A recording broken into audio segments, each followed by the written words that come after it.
Game Trade.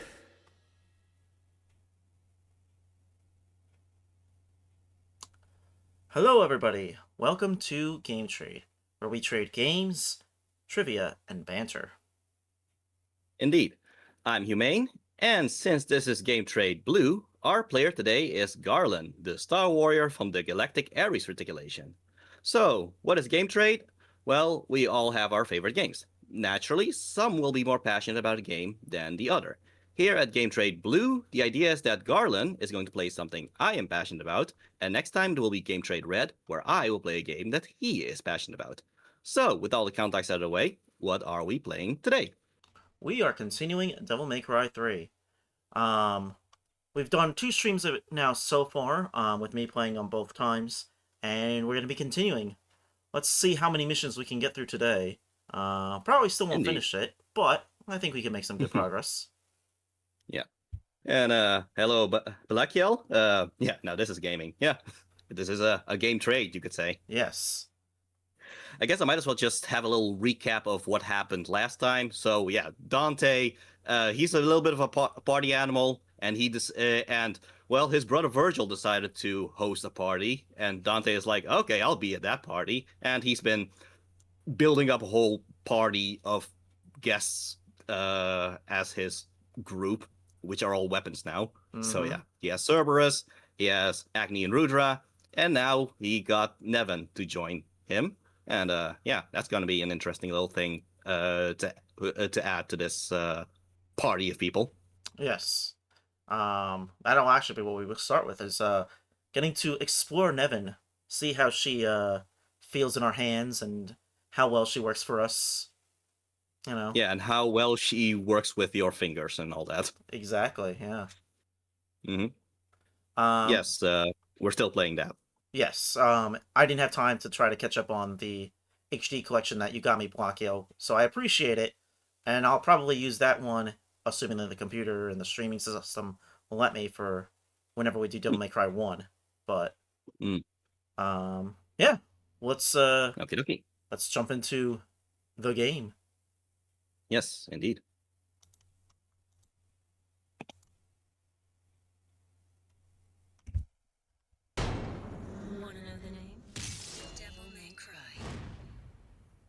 Nice setup there to have it at the title there. Yeah. We'll pretend that was intentional. Indeed. You know, it scares me every time it loads because it says no data and then it shows the data. Yeah, just give you that little split second of panic there. Exactly. PS2 emulation can be a nightmare sometimes. Yeah, it can, unfortunately. Yeah.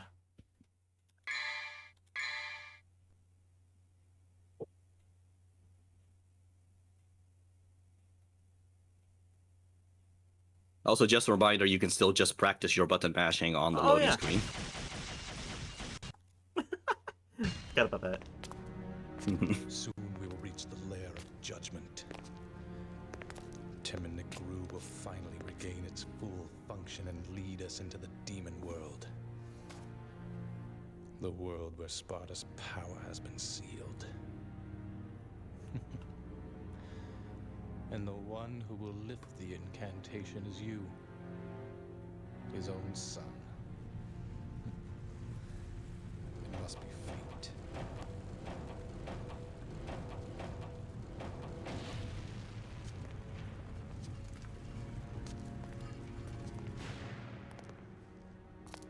Kind of makes me think of a line from Spectacular Spider-Man where Tombstone says, "This is what we adults call irony."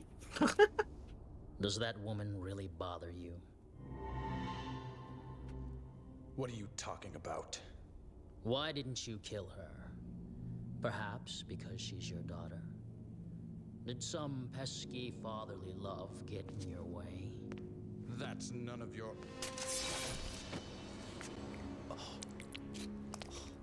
Ouch. To further your study of the black arts, you sacrificed your loving wife to become a devil as well. Knowing this, I thought you'd be more useful to me. But I was wrong. No wonder your attainment of power is incomplete. What about you? You're an incomplete being as well. Oh, there's the 10. Demon and human blood mingle in your veins. Shut up. Shut up. I mean, that doesn't make him an incomplete being. Like half-breeds are just still a full complete being, you know? Like, I don't know why that would make Virgil an incomplete being. Yeah, well, he's just bitter because now he can't return the book to the library. Yeah. I forgot how normal Virgil's forehead used to be. I mean, yeah, I guess. Yeah, fair. Mission 10, the job. Strengthen the silent bridge. Alright, just to make sure. Do we have our... No, we do not. Whoops. I went the wrong way. Yeah.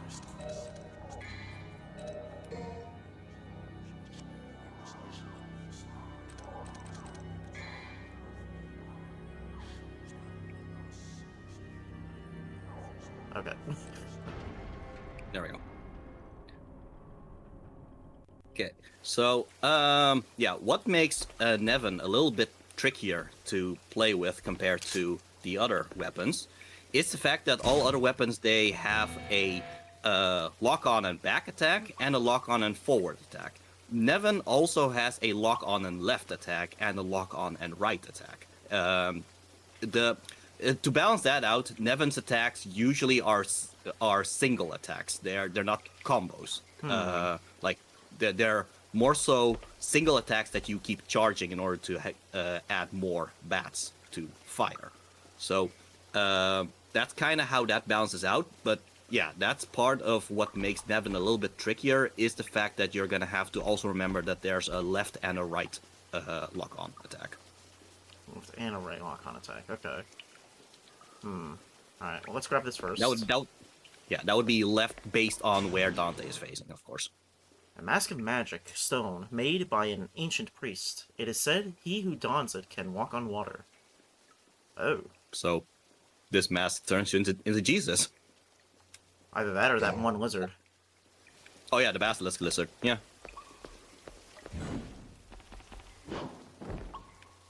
Okay. Dante just had to show off there. Yes. Alright, so... Oh. Speaking of showing off...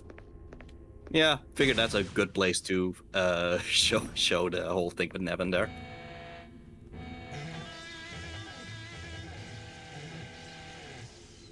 Yeah, so if you hold down, you will add a bit more bats to it.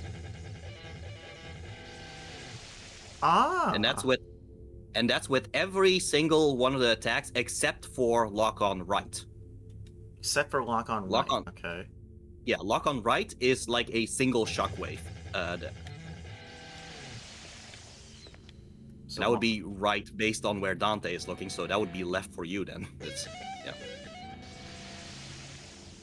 the left for me. Okay. There, that one. That shockwave one, that's the only one that that Dante doesn't really charge. Everything else, you can charge by holding triangle. Okay. There's also, because every single one of the attacks, every single one of the weapons have like that button mash attack.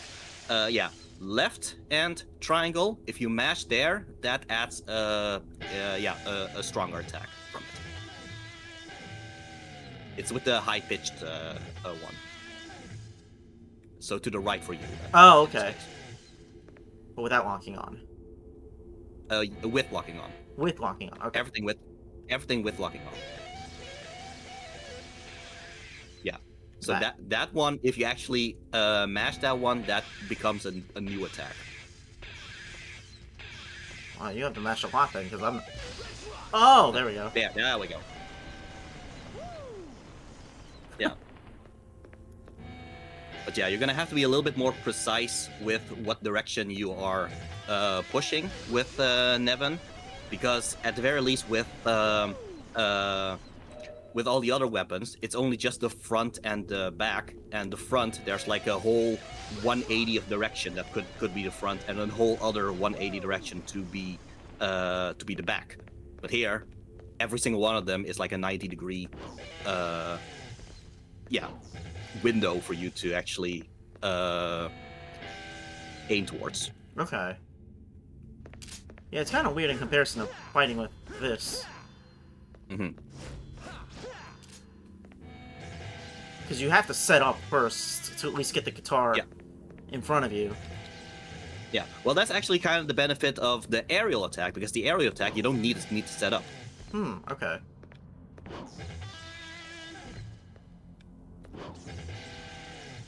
This one you can also just charge, and he'll just charge as he slowly falls down to the ground. Interesting. Okay.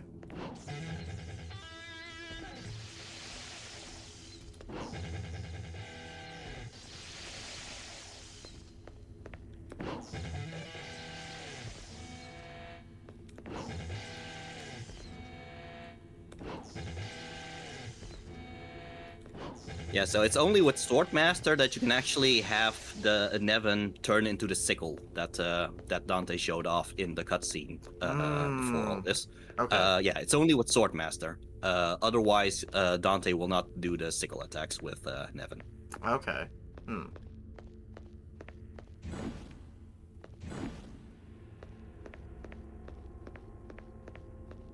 Let's see. How close are we to... Not that close. Okay.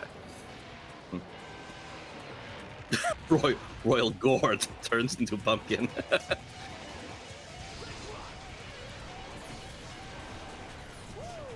Nice.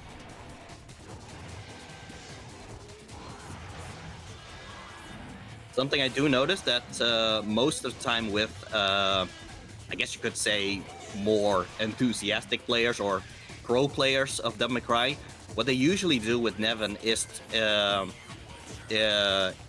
charge up a bunch of bats with the different moves, and then quickly switch to any of the other weapons in order to simply layer on the attacks. Oh, okay.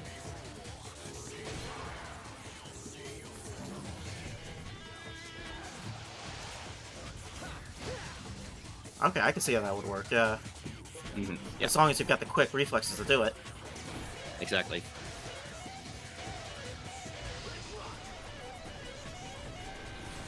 The benefit of the setting up thing is that does count as a single slash.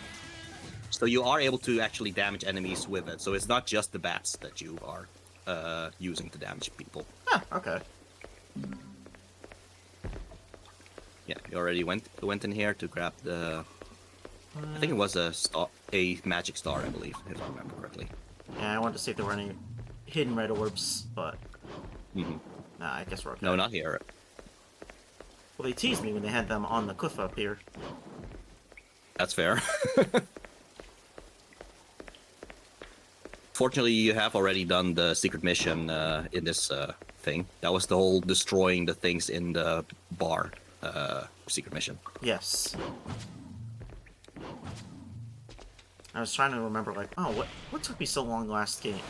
Oh yeah, it was all those secret missions. Mm-hmm. Anyway, there was a combat educator here that needed to be charged from the heavens and all that. Oh yes, let's see. You want charge from the heavens, okay. Mm-hmm.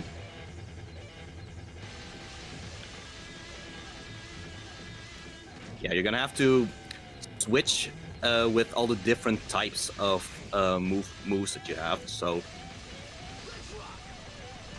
Alright, good. Okay. There we go.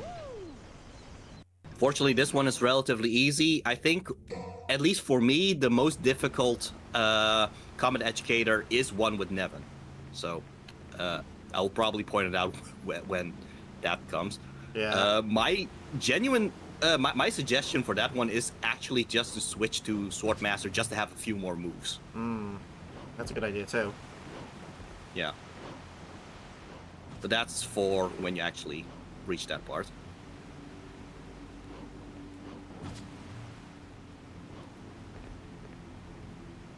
Right, you don't have the air hike yet. Not yet. Yeah, this was where you got the spiral gun. Yes. Did I skill? Not. Oops, wrong one.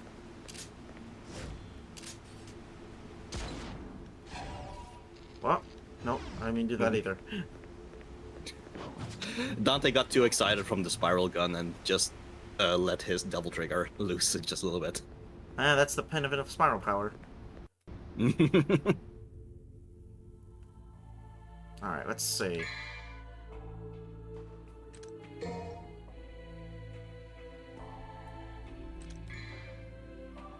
I guess now you can might as well just test out what it does with Rebellion too, because now instead of circle being at the dodge, circle is now an additional attack button, and every weapon has an additional attack now. Specifically, what the biggest addition to Swordmaster is usually that the attacks that you can do with circle while in the air, they tend to be air combos. They tend to be combos that allow you to stay in the air along with the enemy. So if you can just press circle multiple times in the air, and that's a similar case with Nevin's sickle attacks. Hey.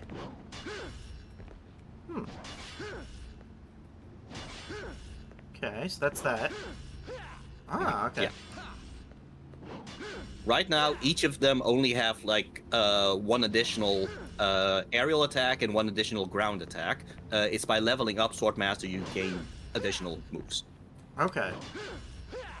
That's pretty cool. Yeah. Alright, let's see. Just for the sake of showing off.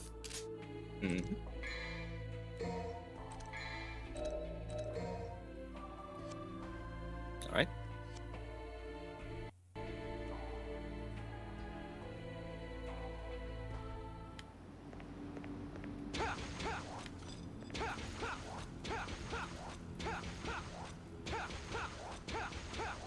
Yeah, that's that one's usually pretty good if you just need to hit all the enemies around you.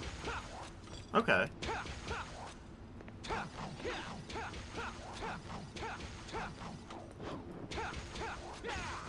Also, just a good way to just keep the combos going, because Cerberus, well, all nunchuck weapons usually are designed in order to just keep moving, keep the combo going and all that. Right.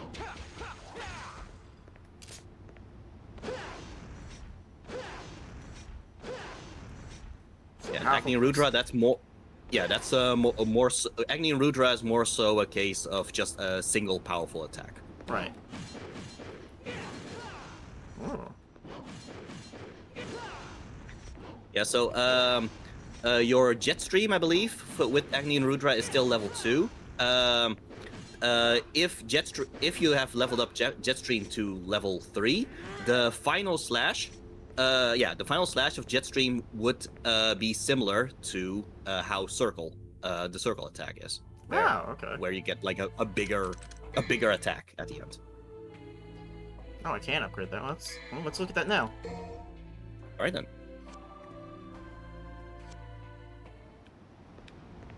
Yeah, so just keep holding triangle as you do Jetstream. Hold it. Yeah, hold it. Ah, okay. Yeah. That, in fact, that would have been very useful against Nevin, of all people, actually, because that attack really removes a lot of bats. Like, most of the time, you would have gotten rid of all the bats just by doing that. Well, dang. Yeah, I think I remember you saying that last time we streamed. So I was like, that would have been nice, but it was like, it takes so long to go back. So I was like, all right, we'll just go with this. Yeah. Oh well. And we did do it anyway, so it was fine. Mm-hmm. Yeah. Yeah. Did you have enough to get air hike? Let's find out. Oops. Wrong one. It's one of the triggers. Oh, my. Okay. 20,000. Okay. Yeah, so I would recommend, considering that you seem to keep Rebellion as a main anyway, I would recommend getting Air Hike for Rebellion, because unfortunately in this game, Air Hike is something exclusive to the weapon that you upgrade. So if you have Air Hike for Rebellion, you won't have Air Hike for Agni and Rudra, for example. Right. And these ones just don't have it at all. Are you getting shirtless Dante for the fangirls and me? I mean, we've already had shirtless Dante for mission 1, but yeah, it is possible. Yeah, you do unlock shirtless Dante just by beating the game once, I believe. So I do wonder if you put shirtless Dante in the thumbnail, if that'll boost up views. Interesting. You know what? I think I could just make a new thumbnail just to test that out. Because there's a Let's Player I used to watch, and he used to say whenever he put Shadow the Hedgehog in his thumbnails, it would boost his views. Wow, that's amazing. Yeah, so, you know, I wonder if it's a similar thing with Dante. Interesting. But yeah, as I said, shirtless Lan. Yeah, as I said, unfortunately, Air Hike in this game is exclusive to the weapon that you upgraded with. It's Devil May Cry 4 that kind of had the genius idea of, oh, how about we just make that an upgrade for Dante specifically instead of having it exclusive for a weapon for some reason. Yeah.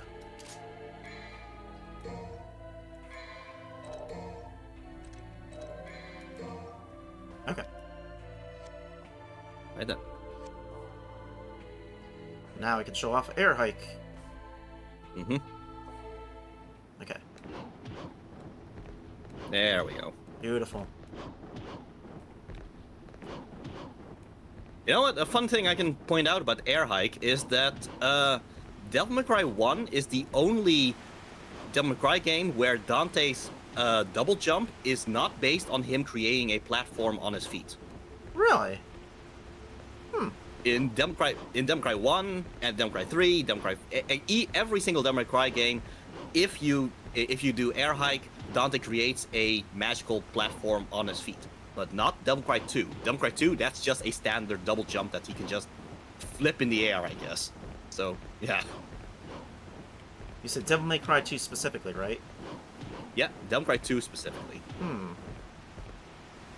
I wonder why specifically that game. I'm trying to think like I think it's most...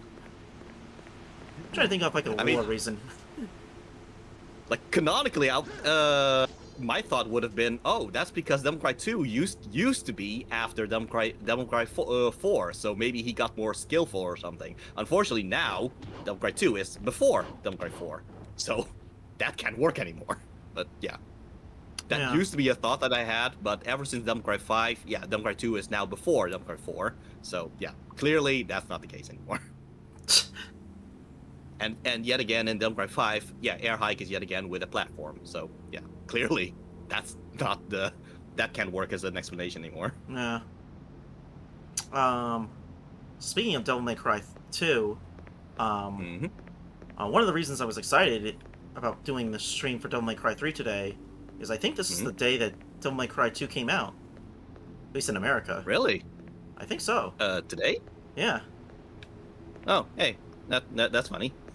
Oh, Blackhill says, I beat 1 and 3, but can't remember much of 1 other than the part where he should have been the one to fill my dark soul with light. Yeah, well, that's like the signature scene of that game. Yes. Yep, it's iconic. Okay, but Blackhill, that means you have not played Devil May Cry 2, 4, and 5 yet then. Oh, 25th here, 30th in Japan, weirdly enough. Really? To be fair, honestly, I can see that happening. Really. Oh, I played 2, but aren't far. I beat 4, 5, and remake. Okay, good. Wait, remake?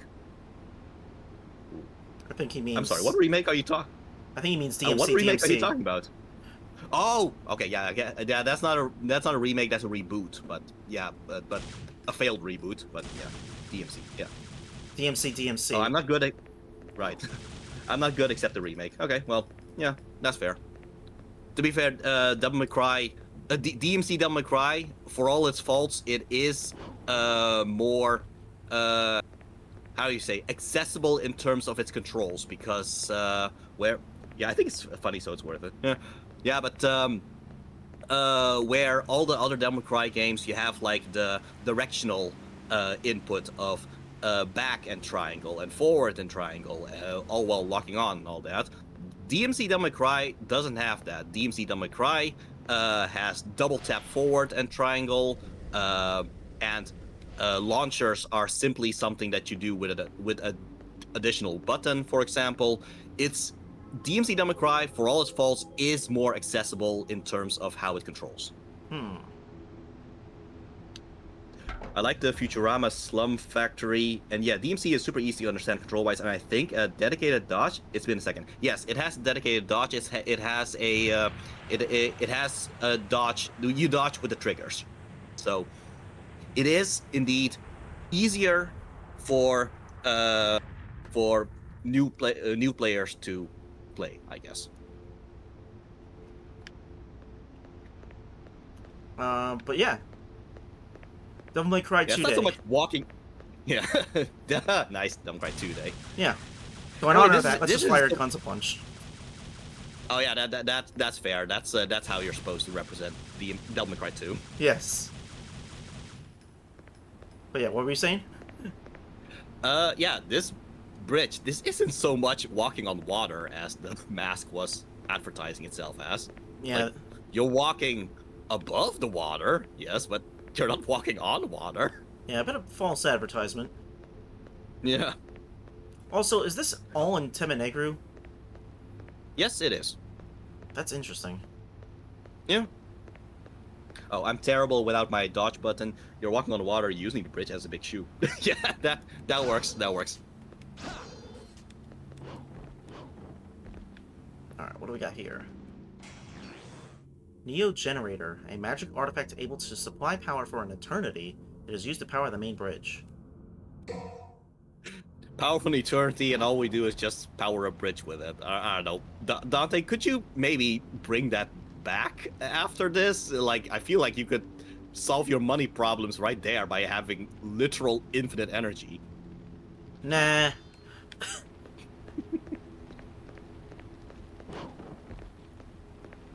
Also, Dante was getting pretty hot up there. Nice. He's on fire. What does this say? Anything else? No. Okay. Yeah, we've already gone through that statue.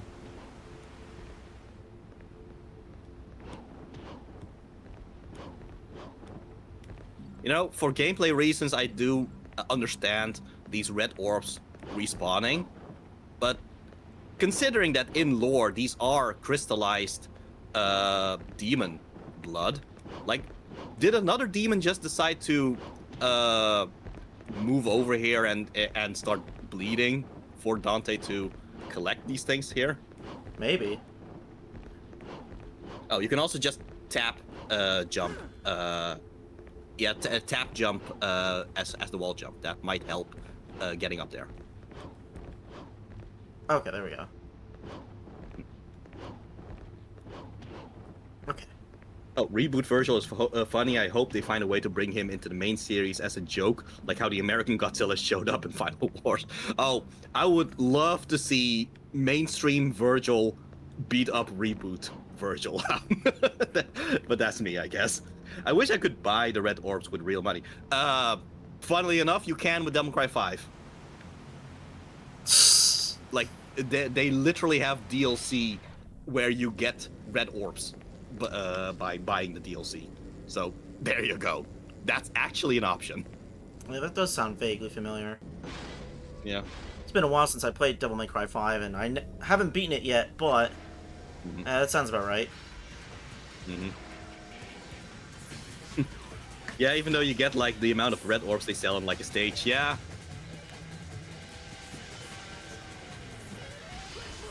Okay, so these Dullahans, you can only damage them by being behind them. Oh. So, I mean, they have those rotating shields and all that.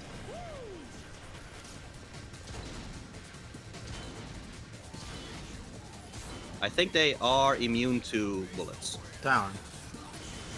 We cannot do DMC 2 day after all. Ah, dang.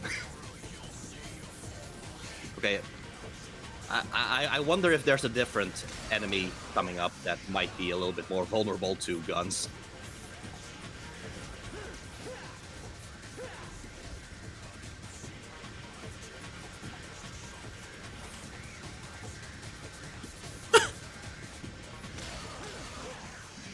There we go.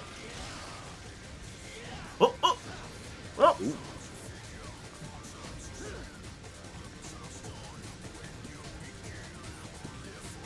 Fortunately, they just have a set path of how they move, so... Yeah, not Temenegru's best guards. No, not really. Oh, I do have to get back to DMC Devil May Cry 4 Special Edition because Lady exclusively uses guns. Yeah, yeah. Actually, that's kind of part of the fun with Lady.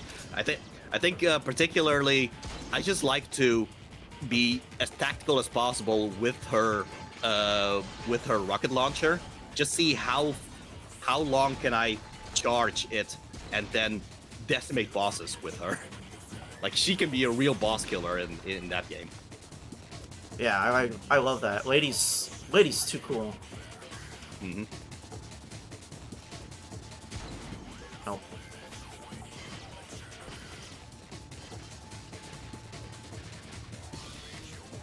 Whoa.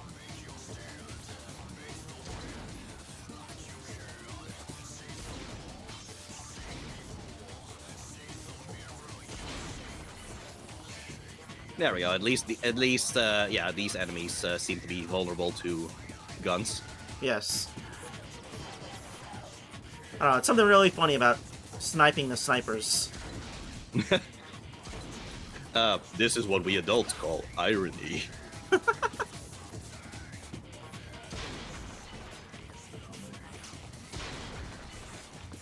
Just a reminder, you can also just do the whole switching between Ebony and Ivory and Spiral in order to have a little bit more of a rapid fire thing there.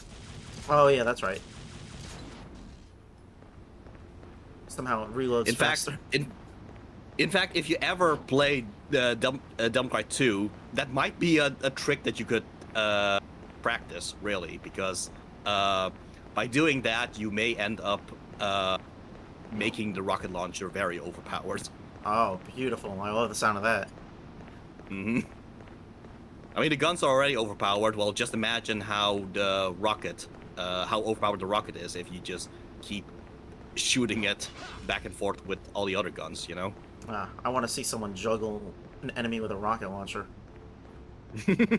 Unfortunately, the rocket launcher is still too slow in order to actually juggle someone. Okay. At best, you will just launch them upwards and then oh no, it's the other side. It's the other side that they were thinking about. Okay, you are going to have to use the statue in order to switch back to Trickster first, in order to get the thing that you want to. Yeah. All right. Well, luckily it's right here. Yep. Okay, so the trick, of Trickster here is to do a wall run, and then just as Dante, just as Dante flips from the wall there, that's when you do a double jump, and then you can enter the hole up there. Oh, There. nice. Cool. Yeah, and that's why air hike was necessary for that. Okay, actually, I might as well just talk about how Virgil was supposed to get this one, because, like, I think how Virgil gets it, how people are getting it with Virgil, that is the intended way, but I just find it fascinating that it is the intended way. Because Virgil does not get air hike. What he does have is teleporting up, like he teleports up. But unlike the air jump, unlike the air hike, Virgil cannot control which direction he is teleporting up to, because he just teleports up based on where he is facing. So what you do with Virgil is you actually jump off the wall, and then slash once with Yamato, so that with that you can change your direction, and then teleport up. So it's fascinating how that seems to be the intended way for Virgil to get into that hole. Yeah, that's complicated. Yeah. Hmm. I mean, to be fair, this game wasn't initially made for Virgil in the first place. Virgil was an addition that they added in Special Edition. Yeah. But, you know, just find it fascinating as all. Yeah, but they still probably left it there for him to get as a Yeah, exactly. intended upgrade. Mm-hmm.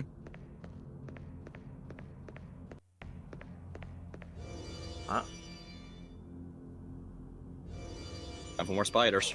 Oh, and I didn't bring Agni and Rudra. Ah, sheesh, yeah. Oh man, and there was even the whole the statue of God in Time in the previous room. Oh well.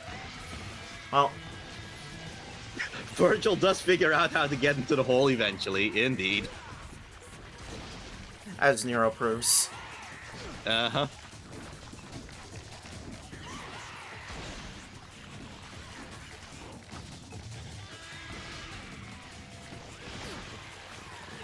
Oh, Oh, if you are stuck in the web and all that, using Devil Trigger will remove the web. okay.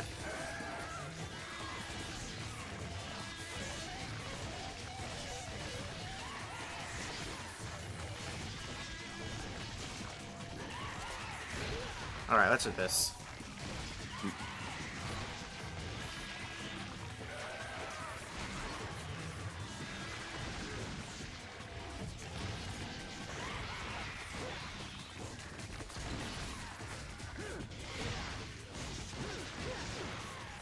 Oh, well now I don't have Devil Trigger. Yeah. Yeah, so if they are on their backside like that, that's pretty much their sign that they are going to do the webbing thing. Okay.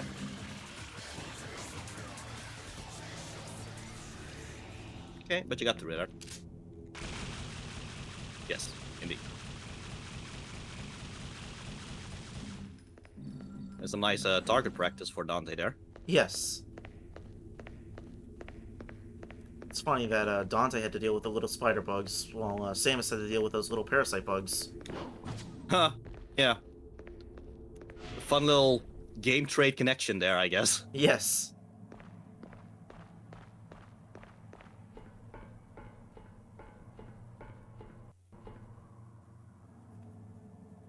Anyway, time for some soccer. Oh, I love Or this part. football.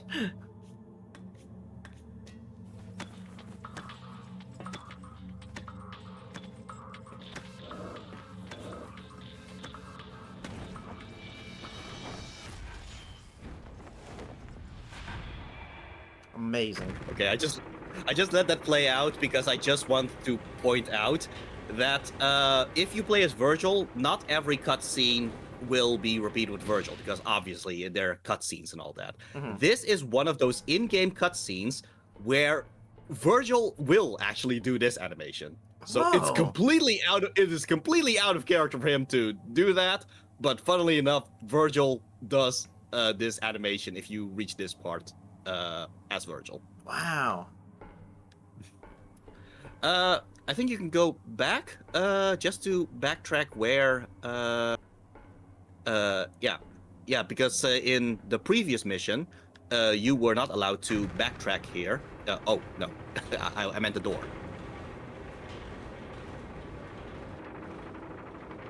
Because that door would have led to where Dante, where Leviathan. Yeah, just press it again. That door where you're at right now, that was the door that led to where Leviathan fell, and Dante met up with Lady again. Okay. And last time, I asked if you were able to backtrack, and then Dante says something along the lines of I don't have time to help her or something. Now, I think you should be able to backtrack because there is a red crystal. Okay. Forbidden Land front. Yeah. Yeah, it's up above there, but you might as well just check down first. Yeah. Anyway, here's Leviathan. Wow. There you go. But yeah, I don't know how much we know about Dante and Virgil's past, but, you know, maybe they were both really into soccer when they were kids. That would be hilarious. What we do know, actually, of Dante and Virgil's childhood, comes from a manga of Devil May Cry 5. Oh. They actually show Dante and Virgil as kids and all that. Okay. And actually, they seem to do a lot of sparring with wooden swords. Ah, okay. They like to spar and they like to play soccer. Yep, indeed. I guess that's canon now, Yes. or at least our head canon. Yes, and Virgil's okay with doing it because no one was there to see him doing it. He's like, well, Fair. Arkham's not around yet. Let me just play some soccer. Yep. Oh, I just noticed. You can really see the RE4 Leon Kennedy in this version of Dante. Indeed, yeah. Which is funny because, yeah, Dante for Devil May Cry 1 indeed was Leon, or at least a version of Leon. But it's kind of funny how with Devil May Cry 3, which is made after Devil May Cry 2, is actually a bit more Leon. It's kind of funny how that happened, considering that you would think they would want to differentiate him from Leon the further they go or something. But no, he's actually very Leon, actually. Yeah. I think he's more flippant in this one because he's already had an emotional arc. That's fair. Could be.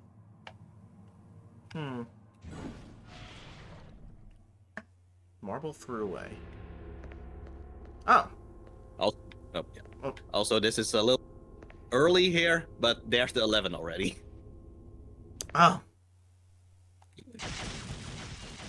You know, I think this is the first game in the timeline. Yes, but this is after the Devil May Cry 3 manga, where he also had quite an emotional arc. quick. So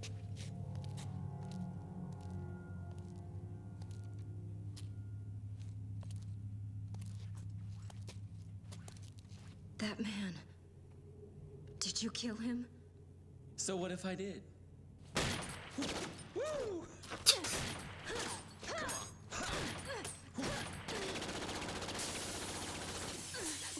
I love a fast woman. Shut up! He was obsessed with becoming the devil. So much he killed his own wife. For that he butchered innocent people too. He's the most vile kind of creature. poor lady, and the music is trying so hard to be dramatic, and Dante is here going whoop and all that. Yes. Hey baby, you want me to fill your dark soul with light? To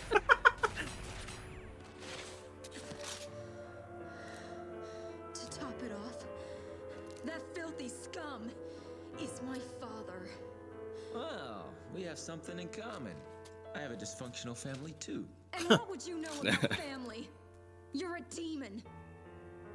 This is my father. My family. This was all supposed to end by my hand.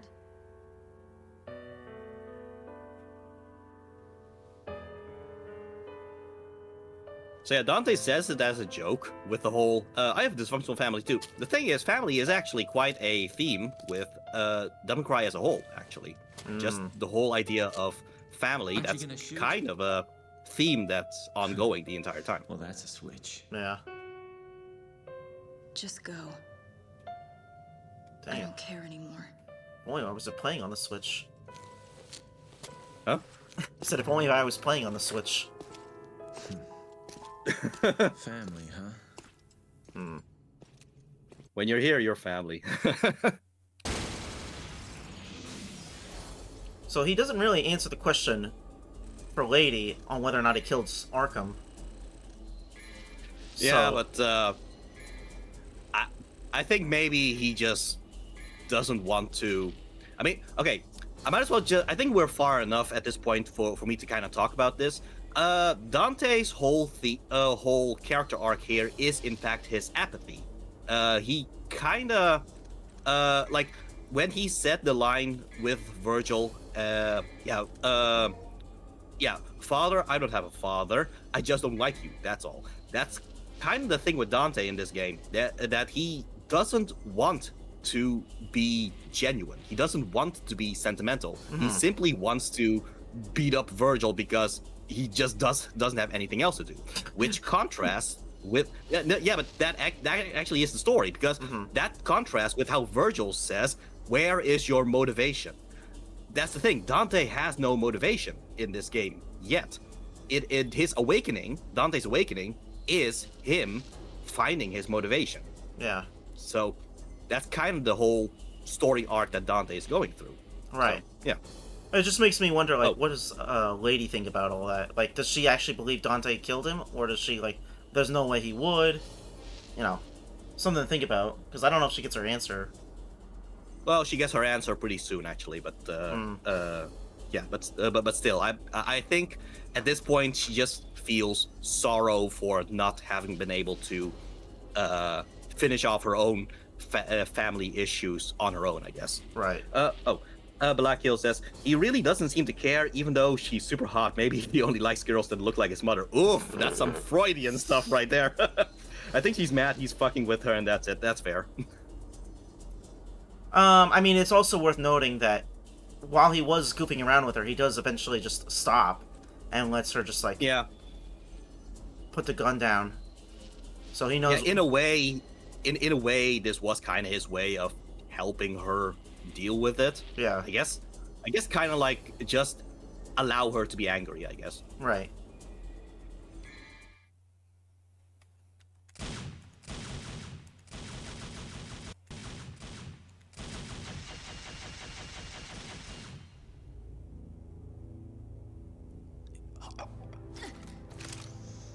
Where am I? It's dark. I can't see anything. Hey, baby, sorry your shitty dad is dead. Let's eat pizza. Woo! Mary? Is that you? What's happening? Where's your mother? My mother? You killed her, remember? Yes. That's right. I killed her. With my own hands. What horrible thing have I done? I was too weak. I succumbed to his influence. You mean you were possessed? Father?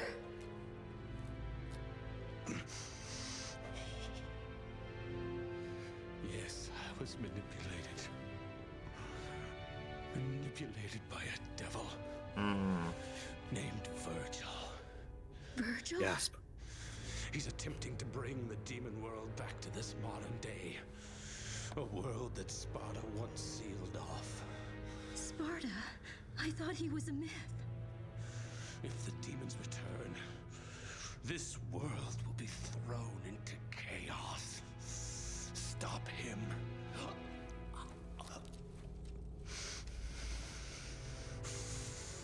Stop Virgil. Me? You're such a sweet child. Just like your mother. Her mother was a sweet child. Father?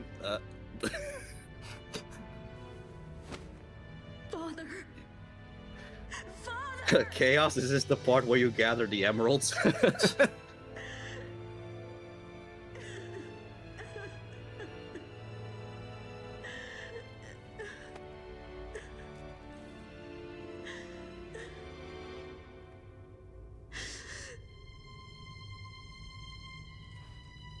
Virgil.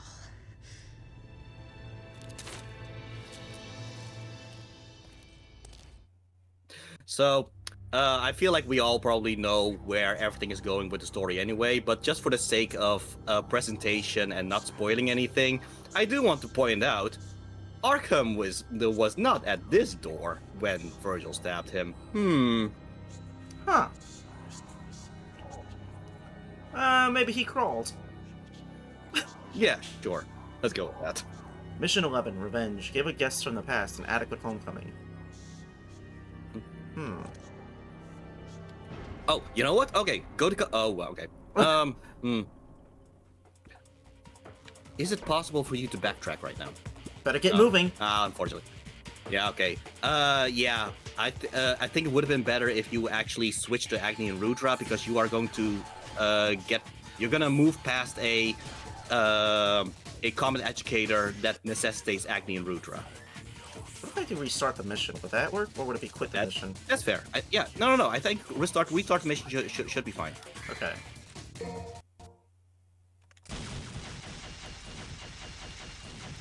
Better get moving. That's a very Sonic thing to say. That's true. That is quite a Sonic thing to say. Alright, so you said put on Agni and Rudra. Agni and Rudra. Yes. Okay. In fact, Agni and Rudra will probably be pretty useful against the boss of this mission, in fact.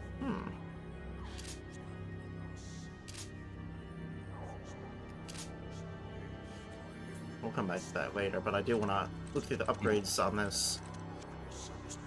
Oh, then I might as well just point out with Nevin, actually. In a fun way, Nevin is actually this game's version of Alistair from Dumbcry 1. Because it is through Nevin that you get Air Raid, which is Dante's flying ability. Which, yeah, is something that he would get from Alistair in Dumbcry 1. Interesting. So yeah, in a weird... plus, Nevin is also electric, just like Alistair is. That's so, true. Yeah, just a fun little thing how Nevin, in a weird way, is actually kind of like a precursor of Alistair, of all things. Intriguing. Alright. Now let's start the mission proper.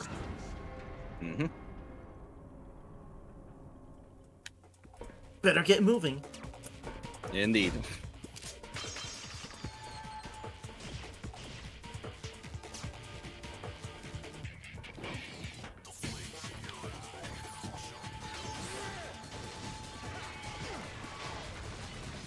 Yeah, just a reminder that the jet stream thing, that's just holding down rather than mashing. Ooh. Oh, well, you beat him anyway, so.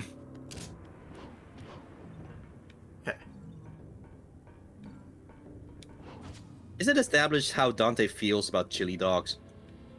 You know what? I think the only foods that we have ever seen him eat is pizza and strawberry strawberry milkshakes. That's, I think, the only thing that... Okay, no, that's a lie. Because in the novel of Dumbcry 1, Dante has a drinking contest with Gilfer. And yeah, I'll let you guys figure out who Gilfer is supposed to be.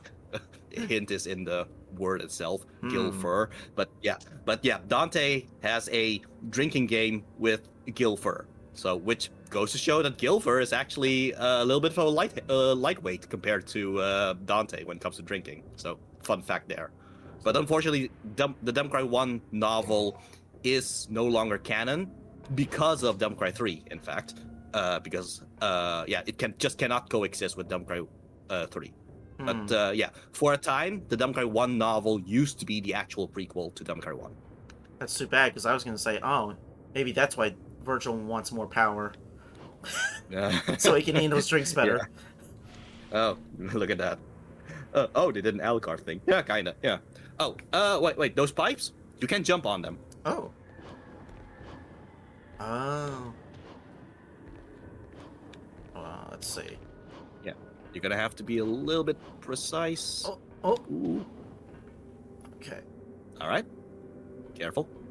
Be careful not to fall here. Lots of Sonic references suddenly. Yes, on Devil May Cry 2 Day. Don't worry, I won't forget you, Devil May Cry 2.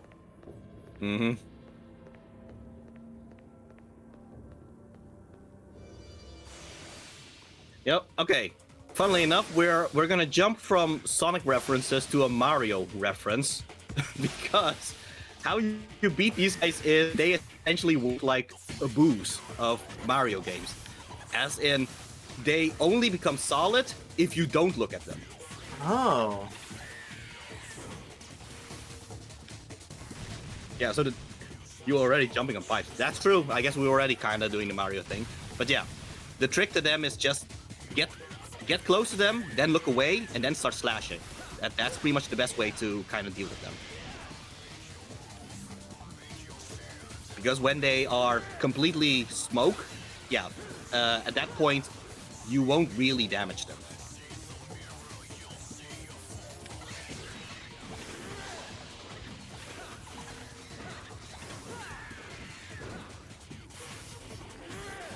They got quite the zany laugh, too. Yeah. Yeah, I guess they really are boos, huh? Yeah. Yeah, so if they do the whole dashing attack where they laugh and all that, they might be able to grab you. If they grab you, that's when you're supposed to use Devil Trigger in order to shake loose from their grab. Okay.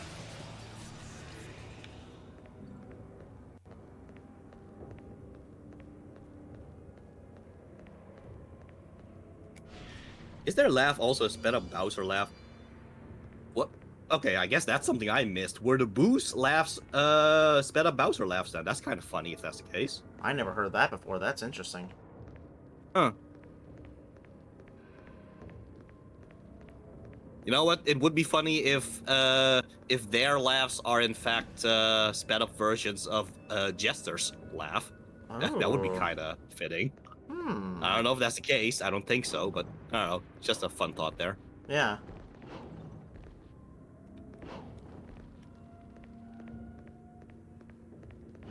Yeah, it vaguely, it's not the same. I don't think it's the same, at least. But it vaguely No, sounded I don't like... think so. It vaguely sounded like the laugh they use a lot for like characters like Ripperoo. Oh, yeah, I guess. Yeah. But I don't think it's the same thing. Mm-hmm.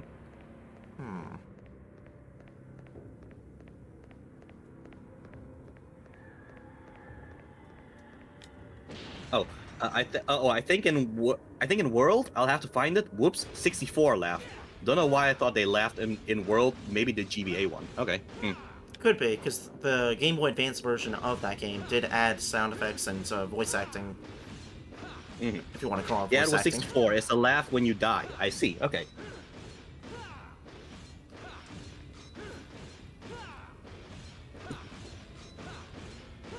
Well, speaking of Nintendo, here's block pushing. Yeah. Should we consider this as the Legend of Zelda thing? Yeah, that's what I would think. 3 Pikachu-looking faces are etched in the statue. 2 of the faces weep bloody tears. How very metal. Yeah, but you And also have walked past Castlevania. another one. Oh yeah, that too. But yeah, you have walked past another one of those blocks, so I think you kind of have the idea of what you're supposed to do now. Yes. Bloody Tears? No, that's now it's Castlevania. Yeah.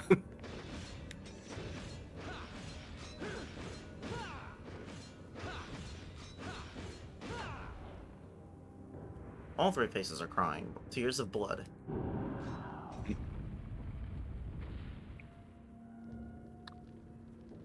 The funny thing is that the upcoming boss, their theme music is called Bloody Tears. Oh. Interesting.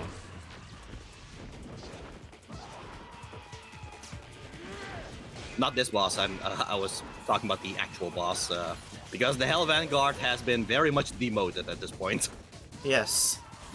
Wow. Considering that one failed Virgil. It's Yeah. like you're all getting demoted now. Yes.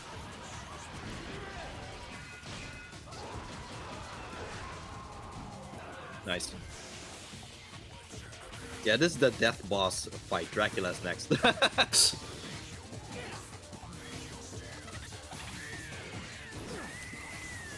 Oh. Oh, I can't do it. Yeah. Yeah, he kind of sucks your Devil Trigger energy. And you're supposed to do it just when you still have 3 Devil Triggers in order to actually pull off a Devil Trigger. Okay. Nice. Actually, speaking of... Okay. Yeah, unfortunately, you don't have Nevin right now, but I guess when you are Nevin, when you do have the Nevin weapon again, you can, in fact, do Devil Trigger, in which Dante actually does look like a bat, so there's another Castlevania thing there. Ooh. Yeah, we'll definitely come back to that. Mm-hmm.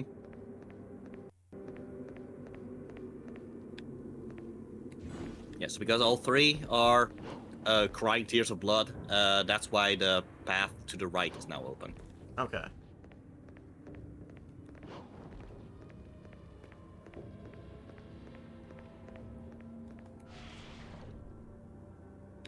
Temperance Wagon.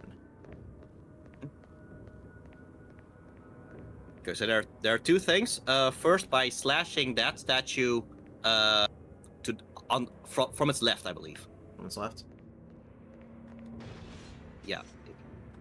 The other, the left. Oh! Yeah, there. Go. Okay. Yeah, that's how you get that, and that's how you get that. Holy water.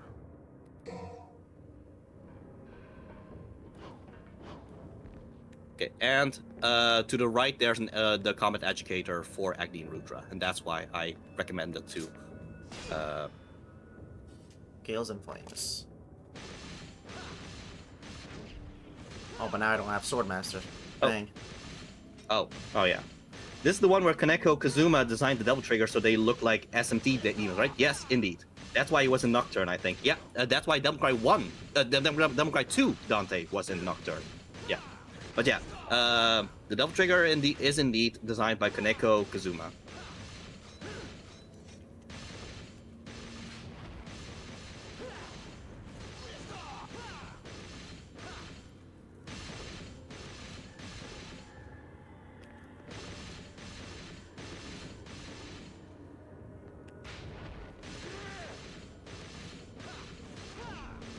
Try to do the full jet stream. What'd you say? Try to do the full jet stream. Like with holding triangle. Oh yeah. I think if you just did it just then, it might have been enough to reach the next rank.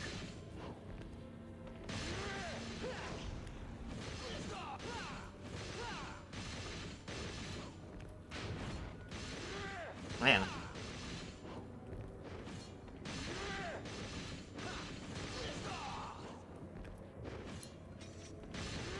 Yeah, you're gonna have to try to do the mash combo, which is slash pause and mashing.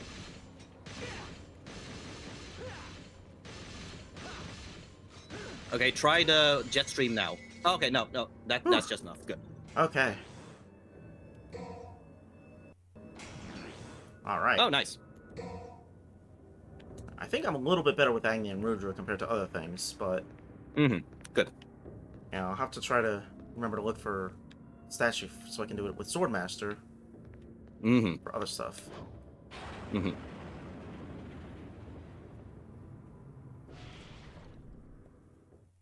Temperance Wagon.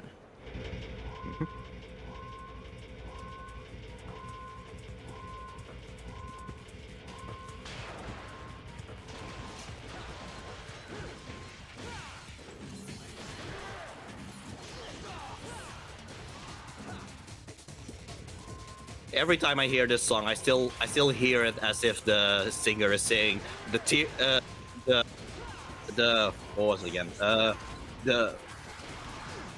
was the lyrics again? The twitch in your eye. Yeah, I keep hearing him say "calls you beloved" instead of "calls your beloved." Like, why are you calling me beloved? That's not my name. Shouldn't Chariot be the wagon? I assume it's supposed to be a tarot thing. As far as I know, they don't specifically reference tarot in this game. Instead, they are more so basing everything on the 7 deadly sins instead. Like, each of these enemies are based on a sin. Need to play Dumbcry 4 so we can hear the time has come, and so am I. Yeah, that's another innuendo there. Back when Dumbcry 5 was announced, a lot of people showed pictures of Nero crying, and but it kind of looks like he's coming, and then Oh my gosh. they add the lyrics to, as if he's saying the time has come, and so have I. Oh my gosh.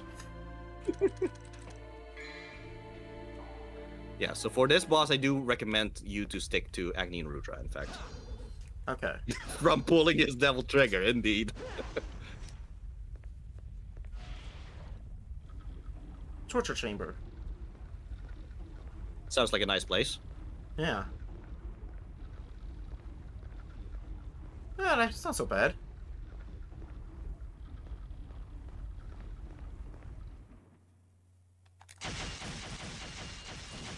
He has a pretty good fuck you in that game, maybe better than Dante. Personally, I think Nero's fuck you is the best of the entire franchise. That's my opinion there. Oh, you poor thing.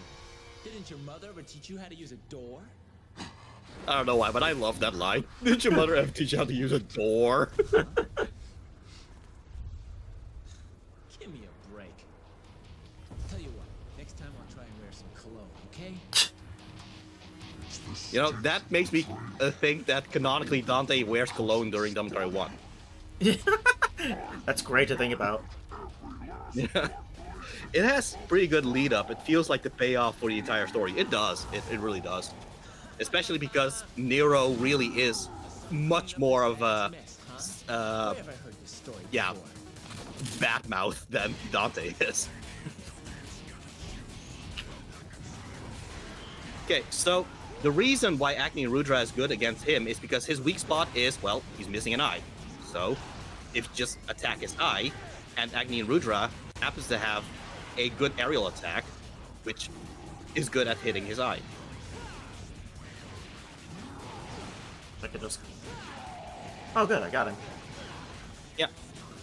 So yeah, that's why Agni and Rudra is just a good choice against him.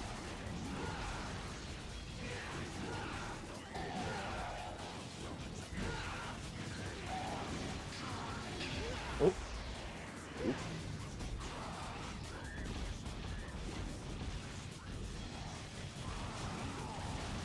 If you want, you can try to play tennis with him by hitting back those things.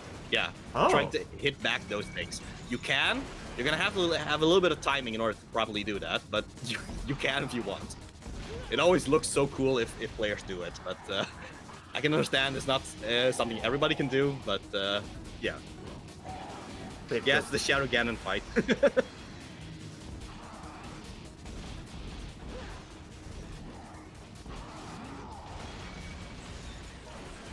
Oh. Aw. Well, that time you just missed. Yeah. Aw. You gotta have really good timing on that, huh? Yeah. Ow, I think ow. especially for Agni and Rudra... Oh, ouch. I think especially for Agni and Rudra because Agni and Rudra's first slash is a little bit slower than Rebellion, for example. Okay, I'll try... If he does it again, I'll try doing it with Rebellion. Oh, stop! Come on, man. Oh yeah, I guess he has reached the other pattern now where he doesn't actually hit the things.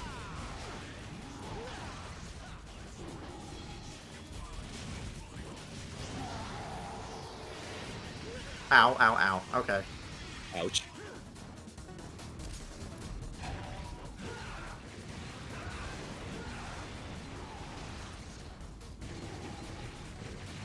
But yeah, you do notice the amount of health he actually loses if you actually hit his eye there.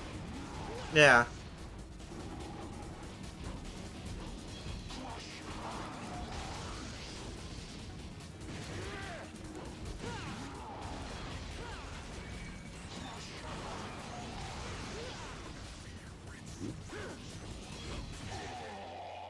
Nice. I do find it fascinating how his name is Beowulf, but his design is very Pazuzu, if anything. like the actual demon Pazuzu. So, I don't know, maybe they thought the name Pazuzu would be a little bit ridiculous or something, but yeah, his design essentially is Pazuzu. Hmm.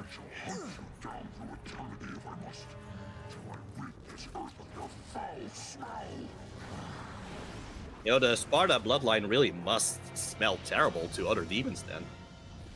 Yeah, no wonder they hate them. For my father. Come on, man. Cut me some slack. Oh, you know, sins of the fathers and all that. You know, now that you're making me think about smell, it would be really funny if, like, cologne was like a stealth tactic in the games. Huh. Yeah, okay, you know what? I have something to say about that because there's a game called Tenchu Z. In fact, one of my channel points things is from footage of Tenchu Z. That's the lurk like a ninja thing. Yes. In that game, smell is actually one of the ways enemies can spot you, because if you are too close to either blood or are sitting too close to trash for too long, you will get a smell meter, which means that you will have an aura around you where you will smell. So even if you are in the shadows, the enemies might be able to smell you and go, hey, there's someone here. So yeah, that's an actual gameplay thing in that game. That's amazing. Oh yeah, I keep forgetting to show Lan the Voltaic Black Knight theme from Devil May Cry 5. I think that's one of the Mega Man Zero composers. Oh yeah, I think it was. Interesting. Also interesting, Arkham seemed to have been moved in some shape or form. I guess someone just decided to pick him up or something. Yeah, probably. But they left the book. Yep. Tenchu is like real life, indeed. Am I misremembering, or does a Metal Gear game also use a smell mechanic? I don't remember smell particularly. I know there's hunger. I'm not sure if smell really was a thing though. It's been a long time. The Virgil playthrough. The Virgil playthrough is just an escort quest where you carry Arkham's body around. Yes, indeed. That would be pretty funny. Just have that whole dramatic scene of Virgil stabbing Arkham, and then he's like, okay, but I can't just leave Arkham here. Then just decides to carry him around. I need more power because Arkham is so heavy.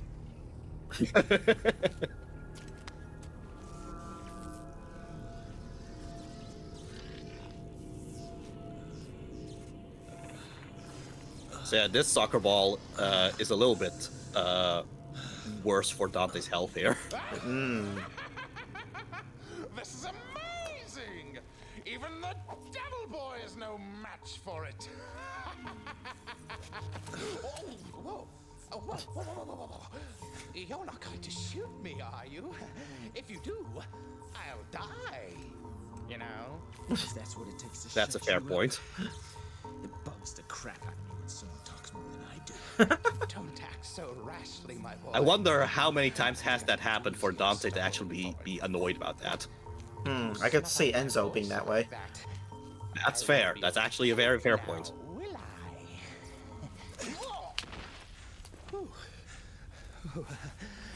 Thought I was a goner for sure. Oops. I like that oops is like, oh yeah, I was talking about something. The ground. That thick shaft that causes women to shudder. Is Well then. linking the demonic domain to the human world. And of course, your brother Virgil is the one who controls it by using your mommy's amulet. Amulet? So Virgil wants to control this shaft, huh? In the basement. If you don't hop down there quick like a bunny, he'll open the gate to hell. There's a lot that you can analyze from this. Scary thought. Are you Indeed. telling me this because... Oops. I forgot to mention one teeny little item. That gizmo there is actually the key to move forward. But the tricky thing is... So a it's gizmo that so helps you move those forward who hold within the I shaft. think you better hurry. So is that thing Viagra? In In return for your soul, it'll give you power. Oh, there's the 12th, by the way. The thing he's hanging on. Oh! And go for it. Yep, you're right. That's pretty clever. It's such a such a particular shape, isn't it? Yes. Wish you would have told me that in the first place. You big mouth moron.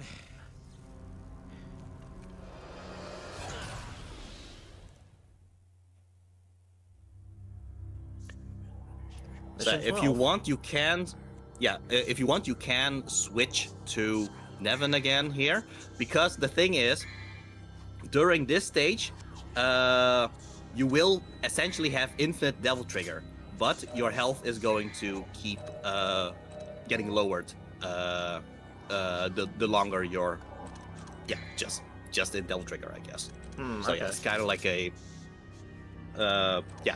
Funnily enough, it kind of feels like the PlayStation 2 Shinobi. That's kind of what I'm thinking.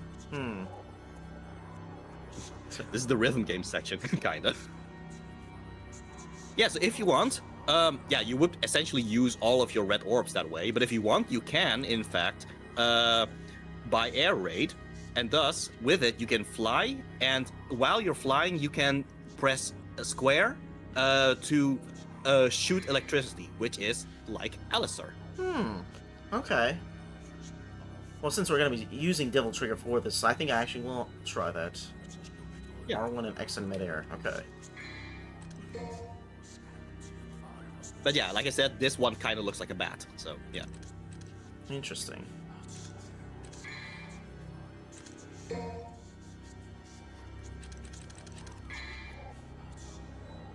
Alright. Mission 12. Hunter and Hunted. Reclaim the bridge before the soul is lost forever. The soul being your soul, but okay.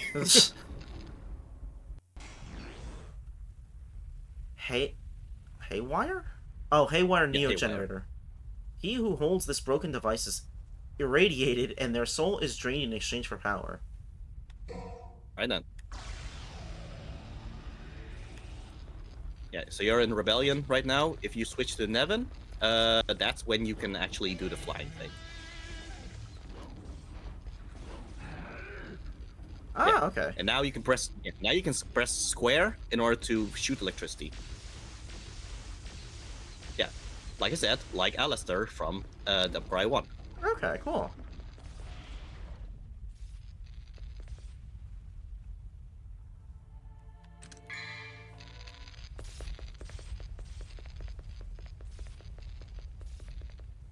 Yeah, so I was mentioning PlayStation 2 Shinobi. Well, it pretty much is, because, yeah, your health is draining right now, but enemies will now always drop green orbs, so they will always heal you. So it's kind of like you're kind of at it's kind of like a race against the clock kind of thing, where you need to defeat these enemies as quick as possible in order to get green orbs so you can survive. Interesting. Also, I guess this is also kind of Devil May Cry 2. Devil May Cry 2 Yeah. today, I guess. Don't make right to. Ah, you. I had a good combo going there. I was almost triple S. Yeah. Which I'm surprised that they let you do that, considering usually they don't let Yeah, you fair. mash a single attack for points. Usually this would be a limited thing, because you can only fly as long as you're in Double Trigger, and Double Trigger would be a limited thing, usually. So, yeah. I guess that's probably why they kind of allow this to just keep raising the style meter. Okay.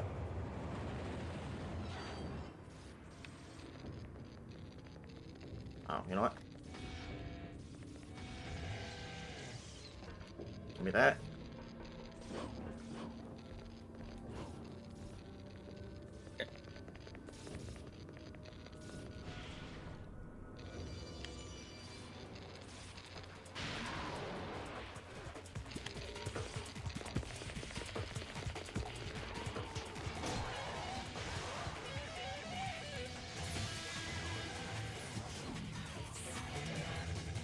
But my name isn't Pilaf.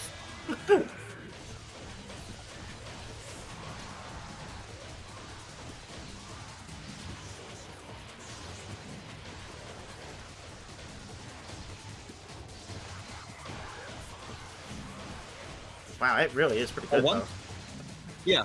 One thing that this air raid thing it does differentiate from Devil May Cry 1 is that in Devil May Cry 1 the vortex move, which is the Giga Drill Breaker kind of move in the air that you just did.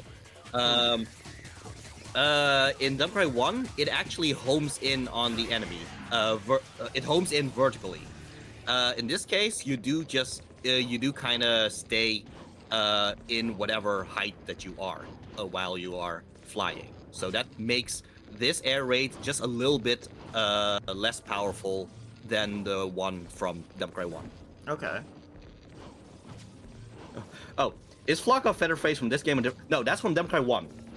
Flock of Featherface is from Devil May Cry 1. It is in Bayonetta, yes, which is a reference to Devil May Cry 1's because Devil May Cry 1 was made by Hideki Kamiya, and Hideki Kamiya made Bayonetta. So there you go.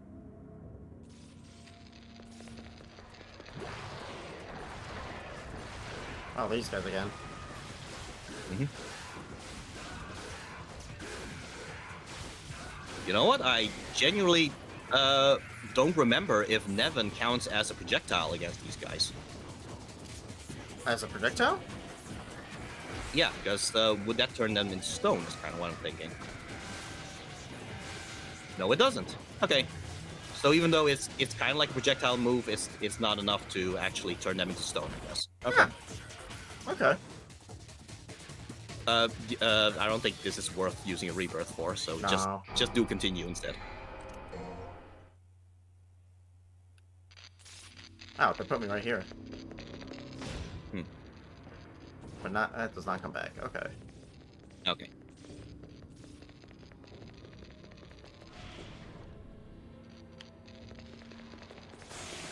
Actually, now I wonder, have you actually played Bayonetta before? Not yet. Okay. Yeah, my intention was to get to it after playing Devil May Cry 4, and then Devil May Cry 5 came out, so I was like, okay, well, I guess I'll finish 5 first. Right. Which I have not Makes done yet, sense. so... Right. But I do own it for the Switch. Or no, the Wii U. Okay. Bayonetta does have a dedicated dodge. Yes, indeed.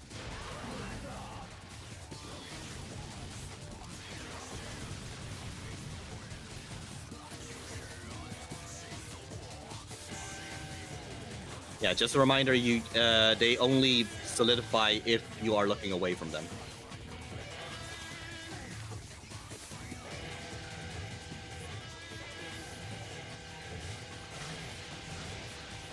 That There we works.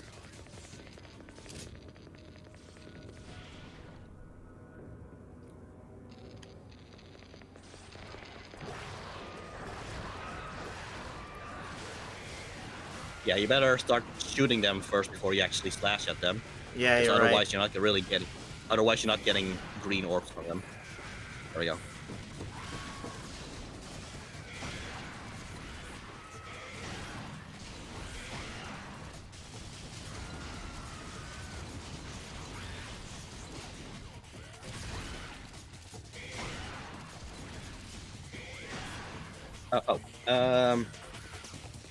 Okay. I don't think you were playing on PC when this happened, but weirdly enough, Bayonetta 1 is on Steam. It is. I assume the publishing rights from Nintendo didn't apply to the first one, since I think it was a PlayStation 3 game at first. Yeah, in fact, it is only Bayonetta 2 and 3 that were actually half published by Nintendo. That's why.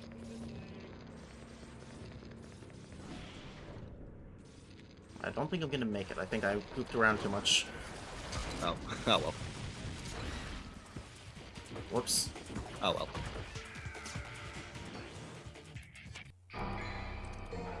So funnily enough, this is also...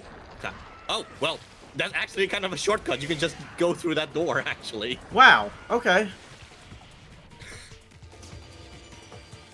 That's a speedrun strat there. Wow, that's amazing. Huh. Arkham's gone. Did you eat Arkham? It's kind of a funny funny thought to have for Dante there. Oh, there was a spin-off game as well, right? One where you play as Cereza? Yes, indeed. That one, I think that one actually came out after Bayonetta 3, or it came out before the Bayonetta 3. But either way, yeah, it's a spin-off. It's not really, it's not even like actual Bayonetta gameplay. It's kind of like its own thing.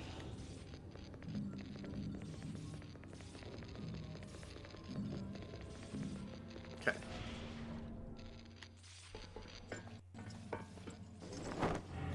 So yeah, Dante isn't really wasting time with the soccer thing this time. Nope.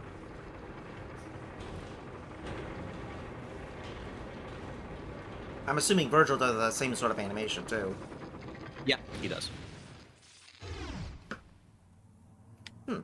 Okay. But there you go. From this point on, it's no longer infinite Devil Trigger unless you actually beat Dante Must Die difficulty, in which case you unlock Super Dante, in which case you do have infinite Devil Trigger. But that's an unlockable for if you beat Dante Must Die mode.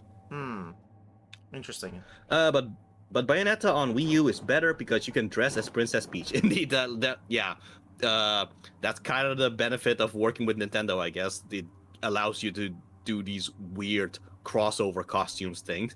That's also the case for the Wii version of Fatal Frame 2. In the Wii version of Fatal Frame 2, you can dress up the two main characters as Mario and Luigi, which is hilarious. That's amazing. Yeah. Anyway, yeah, that lightning portal, that's another fight with Chester. This one is optional compared to the first one, but you can if you want, and you do get more red orbs from fighting him. Okay. Can I get anything from Nevin yet? No. You only get Super Dante if you collect all 7 Chaos Pizzas, and 4 I think had a few, which replaced the horny outfits. Oh, Fatal Frame 4. Yeah, Fatal Frame 4. Yeah, indeed. Yeah, that was also a case of they had Fatal Frame 4. No, 4. 5. Yeah, it was 5. Thank you. Yeah.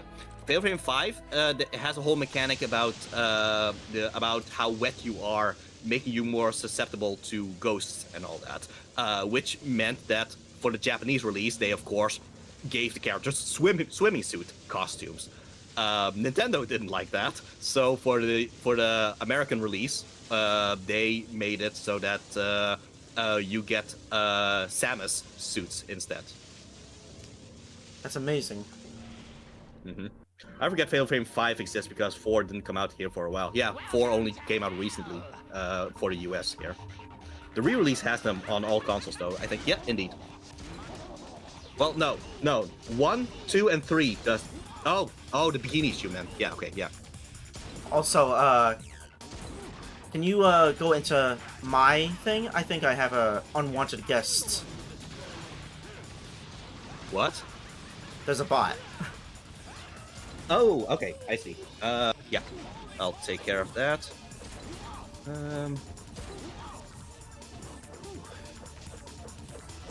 Okay, I think I got rid of it. Thank you.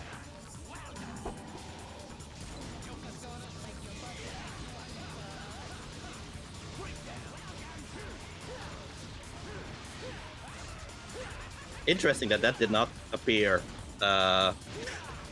No, turns out we were not talking about you, Balakiel. But yeah, it's interesting that did not appear on my chat. That's interesting. Yeah, they must be just somehow specifically targeted. Huh.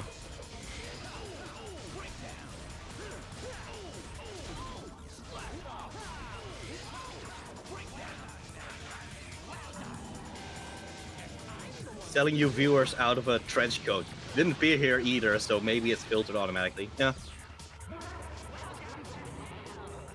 Alright. Got a new... Speaking of balls...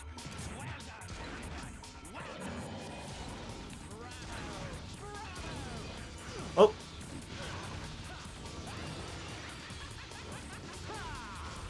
You know, this kind of implies that Jester seems to be in control of these red doors thing.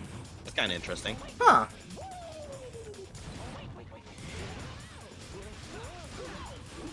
Or at least he can summon them somehow. Mm-hmm.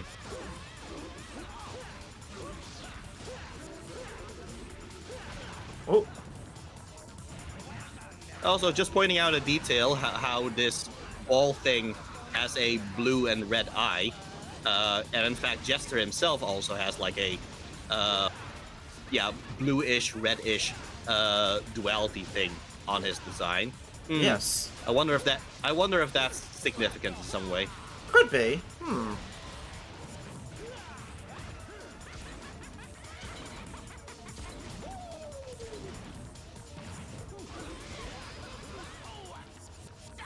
There we go.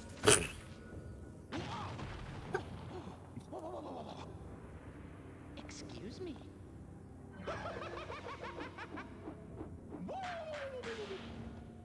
Thank you for that, Jester. Alright. Now, I will be right back, so I'll check in a few minutes. Okay, then I'll just switch to the be right back screen right now. Okay.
And we're back. Alright. Sorry about that, everyone, but I think we should be ready to go. So, Okay. let us proceed with, I assume, the boss. Mm-hmm. Did you hide the body? Is that what you were doing? No. Why would I... It's all fine, don't worry about it. Alright then. Besides, someone else took Arkham's body. It wasn't me. Ah, I see. Okay. I was here the whole time. Mm-hmm. Underground Arena.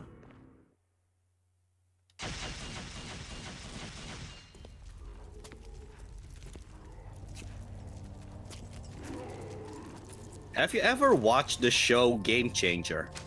No. What is that? Yeah, so it's it's a game. It's a game show where the game itself changes every time. That's why it's called Game Changer.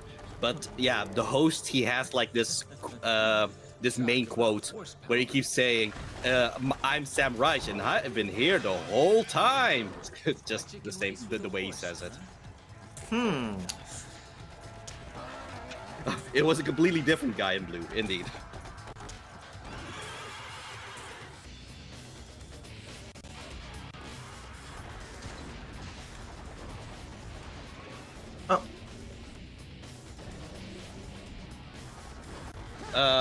Which weapon did you have equipped right now?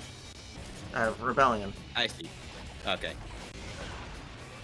You know, it is funny. I keep feeling that the best options lately are with Agni and Rudra. It's kind of fascinating. You would think they would want to kind of sell Nevin just a little bit or something, but yeah, both Garyon here and Beowulf, they both kind of benefit by using Agni and Rudra instead.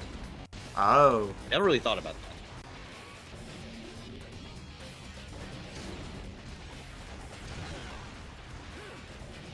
Yeah.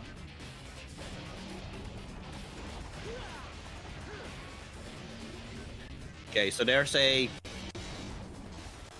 I'll just let you try it for a bit right now. Oh, nice. Okay. At least you got through that. Yeah, the advantage of having Spiral. Hmm? I said the advantage of having Spiral. That's true.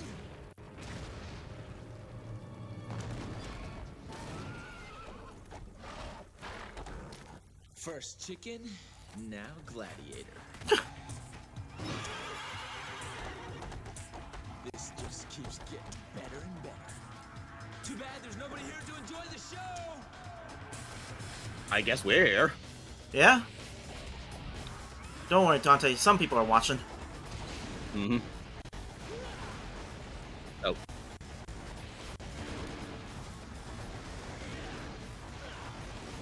Oof. Oh. Dang. Yeah. So what I was going to say is, I don't know if it's worth it to do Rebirth if you haven't really gotten that much progress, honestly. But yeah, so there is a quick way and there is a quick and risky way to fight with Garyon, and there is an easier, safer, but slower way. The thing is that Garyon eventually tires out, so that Garyon will just kind of stop by itself. That usually would be a good time for you to just start comboing Garyon. So that's the safer way. The more dangerous way, but the quicker way, is to try to stop Garyon while Garyon is running, in which case Agni and Rudra would actually help, because that aerial attack of Agni and Rudra does a good job of stopping Garyon in his tracks if you just hit him right in the head as he passes by. Okay. So yeah, that's kind of the two ways you can fight against Garyon. Either just keep dodging Garyon until Garyon tires out, or try to, I guess, manually knock him down as he passes you by. Okay.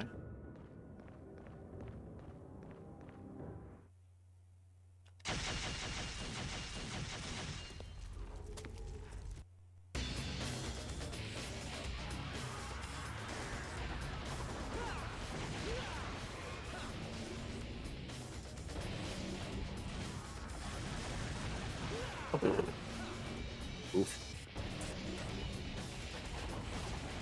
Oh! I don't know how I did that, but that was cool. Yeah.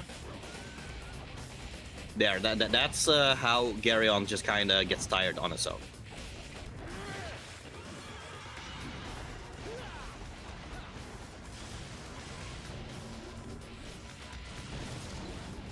But yeah, if Garyon gets tired on his own,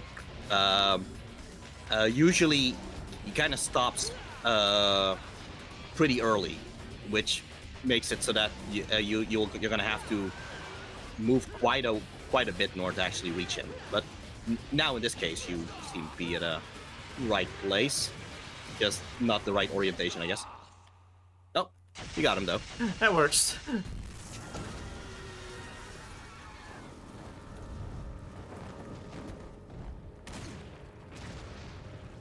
Yeah, and in this Colosseum, it's essentially the same case. Garyon will kind of run in circles. Eventually, Garyon will get tired by itself.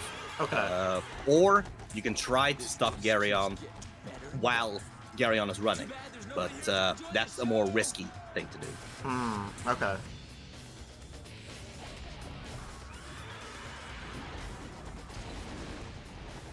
Oh!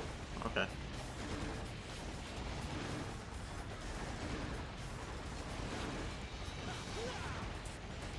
As long as you are running, those arrows won't hit you.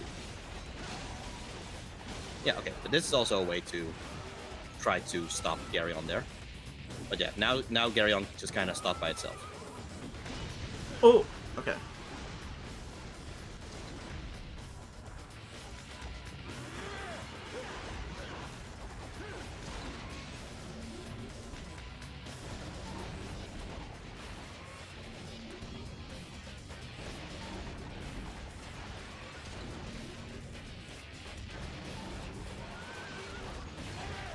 There we go.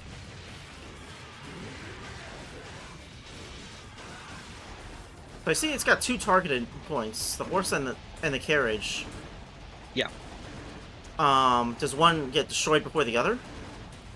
No, there are just two things that you can damage. However, if you specifically want to stun Garyon, you're gonna have to attack Garyon specifically. Okay.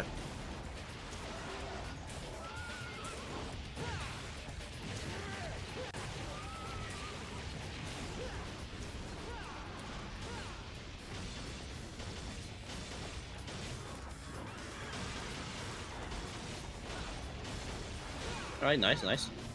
Thank you. DMC2 Day also takes place during Horse Week. Is it Horse Week? That is quite a fun thing if that's... Oh, nice, you got him. I'm pretty sure for Blockheal every week is Horse Week. Oh. What day is... World Horse Day is is July 11th, apparently. Ah, okay. We'll just say it is Horse Week in our hearts.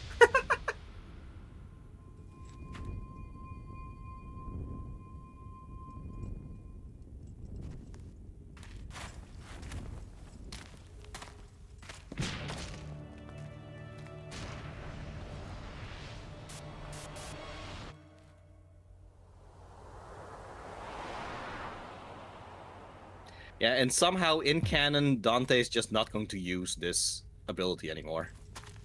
Even though this seems like a very useful ability for him to use in several occasions, but as far as we know, it's essentially just going to be a gameplay thing. I'm gonna guess that he sold it for pizza money. Interesting. Special power that Garyon used to control time. The style gives you more freedom in battle to try out different tactics and combos. Yeah. So the thing with Quicksilver is that you do use your Devil Trigger energy for it. So it's going to be kind of a choice between, are you going to use your Devil Trigger runes for Devil Trigger or to use it for Quicksilver instead, if you pick Quicksilver as your style. Okay, You can do both, but then your Devil Trigger runes are going to drain very quickly. Okay. I'll definitely try it. Yeah, the game already has 4 styles, so having a 5th style is pretty cool, but, you know, there's no way for you to level up all 3 styles in one playthrough unless you're, you know, dedicating the time to it. Yeah, well, that's kind of the thing. The whole style system is kind of made for replayability, Yeah. so that you're gonna have try another playthrough where you try to level up a different style instead. Yeah. He doesn't need Quicksilver because he got a cowboy hat instead. yeah, that's fair. The cowboy hat overrules everything.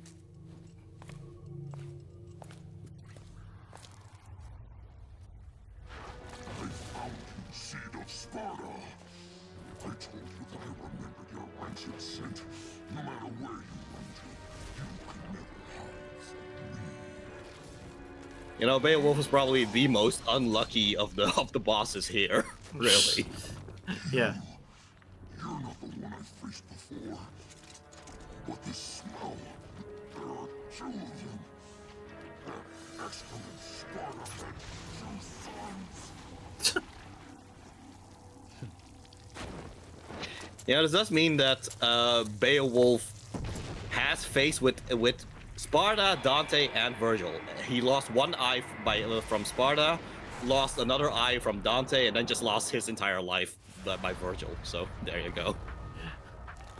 Yeah, I guess that's a claim to fame. I don't know if he'd really want it, but... Yeah. And now, he's gonna lose his dignity to Virgil, too. Yep. Okay, funnily enough, that move, that's called Lunar Phase. Virgil does not use that move as a boss. You will be able to use that move if you play as Virgil, though. It's kind of fascinating how they show that move in the cutscene, and yet Virgil doesn't actually use it in the boss battle.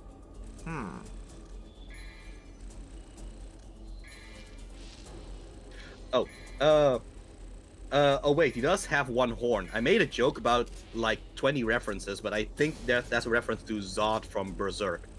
I think mostly his design was essentially more so based on Pazuzu, if anything, specifically, especially with the wings and all that. Like if you were to watch The Exorcist, yeah, the statue of Pazuzu, if you just compare that to how Beowulf looks, then you're like, oh yeah, that's definitely what that's based on.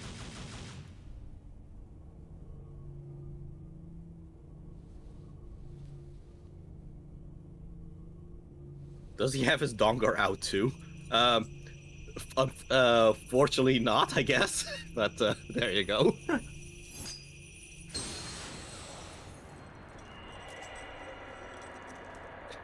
Oh yeah, I think the 13 is in the background as some scratches on the wall, I believe. Okay. I think it's I think it's just when Virgil is, well, doing the sacrifice thing. Let's see. I think it's when he's sheathing a sword. Okay, let's see. Oh, there it is. Oh, there. Yeah. That's one of those blink and you'll miss it. Donger may cry. Mission 13. Oh yeah, I guess he has. Oh yeah, I guess he has the wings. I couldn't see that in the cutscene. Yeah, that's fair. Yeah, you could see him better in the boss fight, but I guess he might have not put them out, or he lost them somehow. Yeah. Mission 13, Chaos's Warm Welcome, Battle of Blood and of Brothers. Yeah. I think specifically in this mission, this is where you will find, in my opinion, the most difficult combat educator. Like, even I have some trouble with it, unless I use Swordmaster, specifically, so I have more moves to rotate with. But yeah, this is one with Nevin, specifically. Ooh, okay.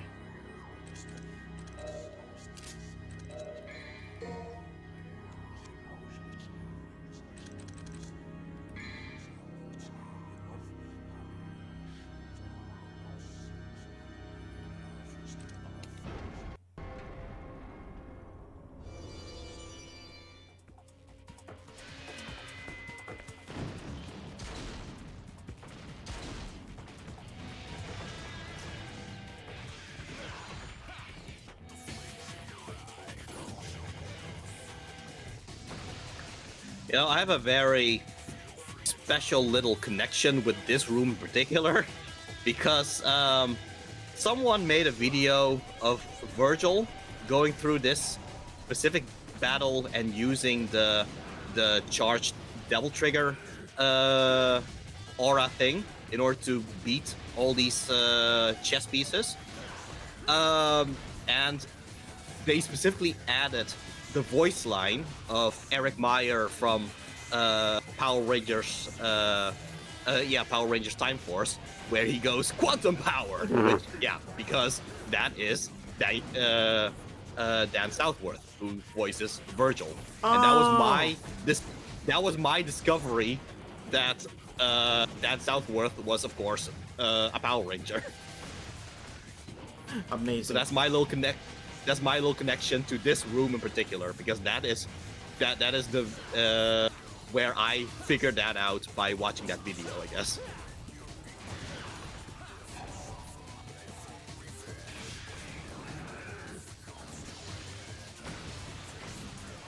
Was he the Blue Ranger? No, he was the Quantum Ranger, which is like the secondary Red Ranger.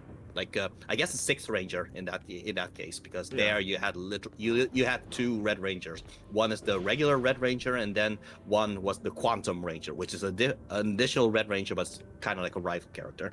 Nero was also a Power Ranger. Yes, he was the Black Ranger, the second Black Ranger from the Mighty Morphin Power Rangers. Johnny Young Bosch. Oh, yeah, one of these is not like the other. I'm happy you noticed that. Secret Mission 8, Tough Guys. Destroy every enemy. Yeah, so these are like just very strong enemies. Yeah, the mission, it says tough guys. They are the tough guys, so yeah, good luck, I guess. I think I saw a spider there, which makes me think, dang, I wish I had... I named Rudra again! I named Rudra. Sheesh.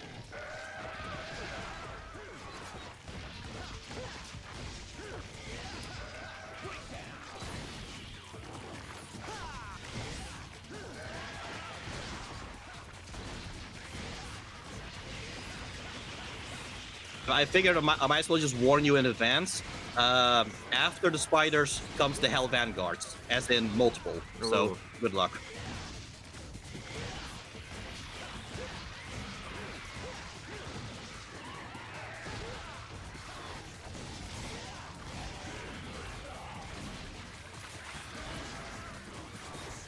Yeah, I already hear the Hell Vanguards coming. There we go.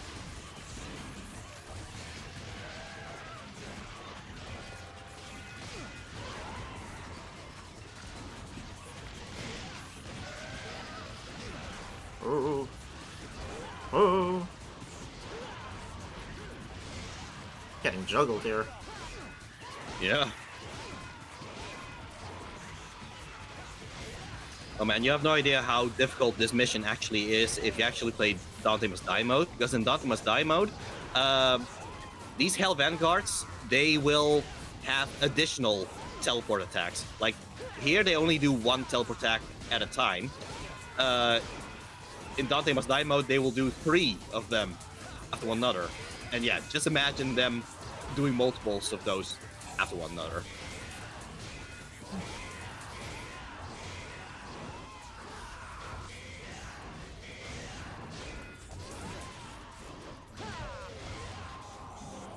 Nice, Alright, that's one. almost there.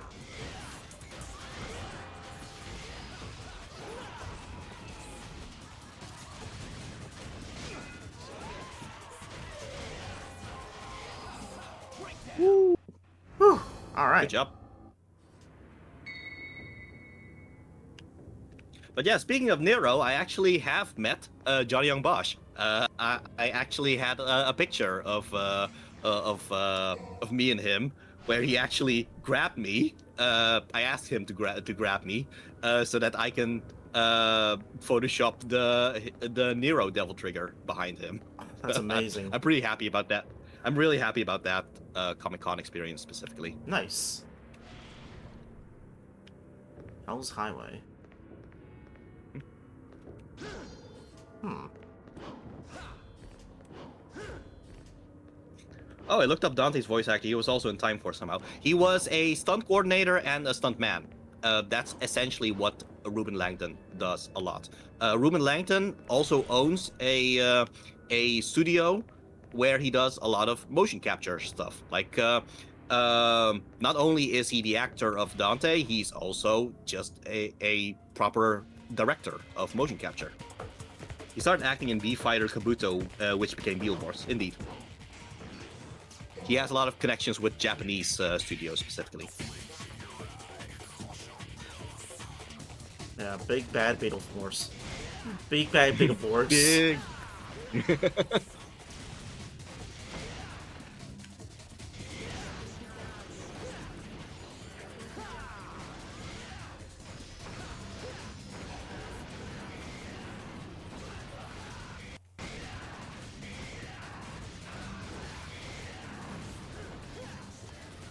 Might as well mention, by the way, this is probably my most replayed mission of all of this game. If only because I just love this boss battle so much.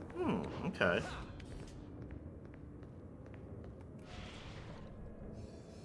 Vestibule.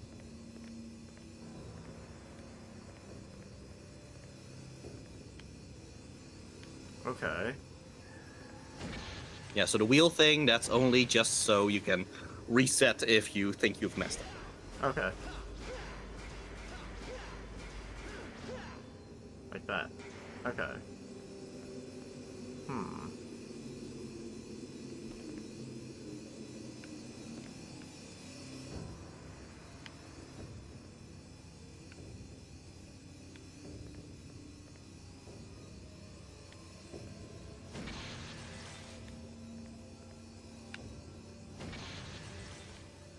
Let's see. I am just going to say this. This puzzle is quite a troll move. I'm going to be very A honest. troll move. Yeah. Huh. Okay.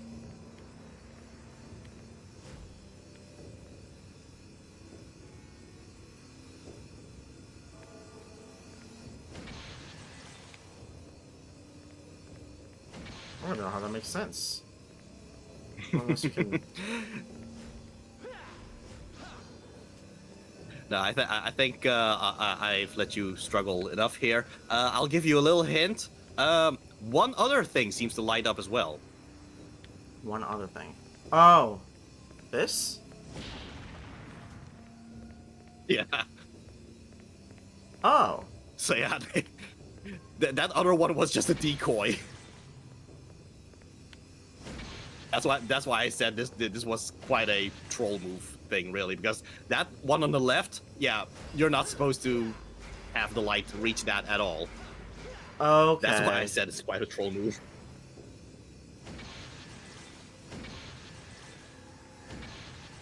So now I can go in here, and then there.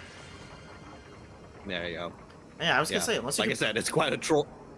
Yeah, that was quite a troll move, isn't it? Yeah, I was gonna say, like, unless you can move the statue, I don't see how that's possible. Yeah. Ori Halcon. A perfectly formed piece of Ori Halcon, said to open the door to the lair of judgment. Okay, now look to the left now. And here? No, you were just looking at it. I was looking at it, okay. You can jump. Oh! Oh. Another secret mission. Secret mission 9. 2 for the price of 1. Target practice. Do not let a single enemy escape. Uh-oh.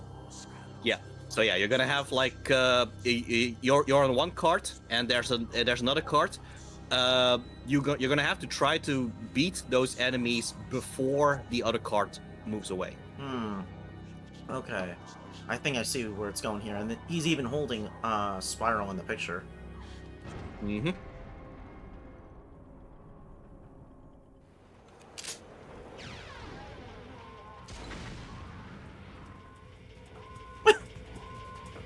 Well.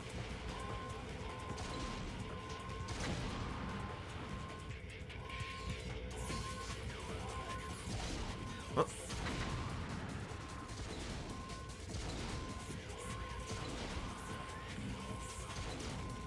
Okay, that was just on time there. Yeah. Come on. Come on. Just a reminder, you can do the whole switching between ebony and ivory thing. That's true.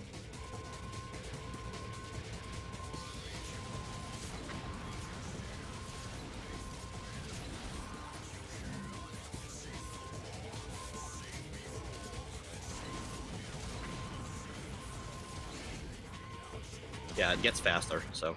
What? I failed? Yeah, there was like one enemy on there that still survived. Darn.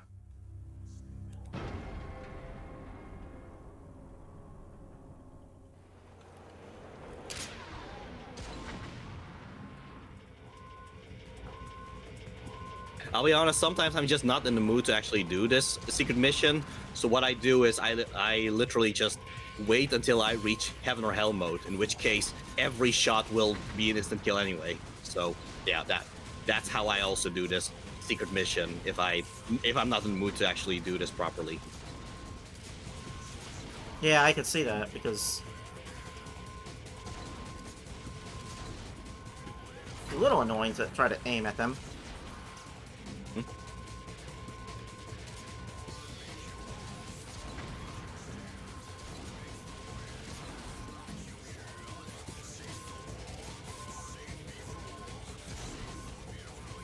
Oh! Wow, but... Yeah. Yeah, that's kind of the issue with some of the platforms, or yeah, the corners of platforms. They do stop your shots, so yeah, that's kind of the problem a little bit.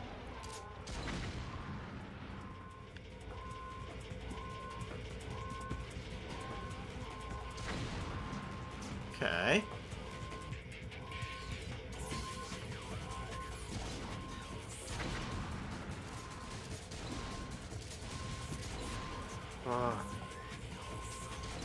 Ah.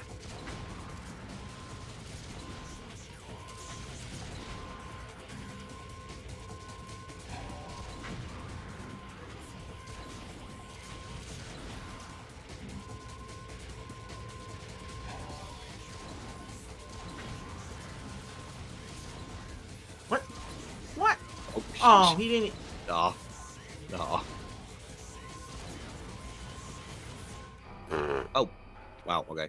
Okay. If this one is too difficult, I know for a fact that there is a golden statue pretty close by.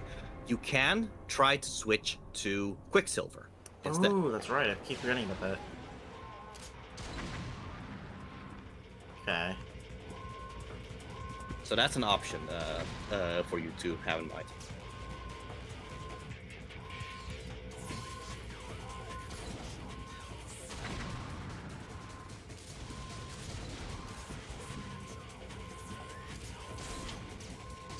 Ah, come on.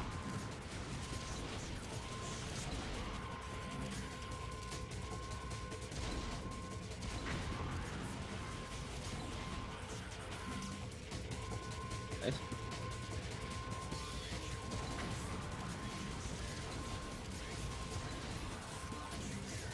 Right. Okay. Okay, now it's gonna speed up. So What? ah, Alright, where's that statue? yeah. So just continue forward. Okay. There is going to be one fight, so just try to get through that fight, but then you'll reach the golden statue. Okay. It's the other way. Oh, other way. Okay. Yeah, this is where you came from.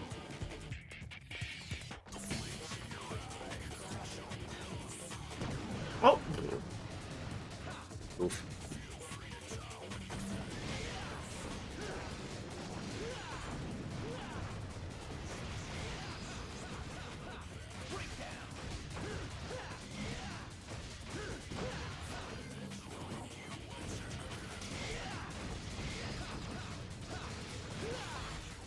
Ooh.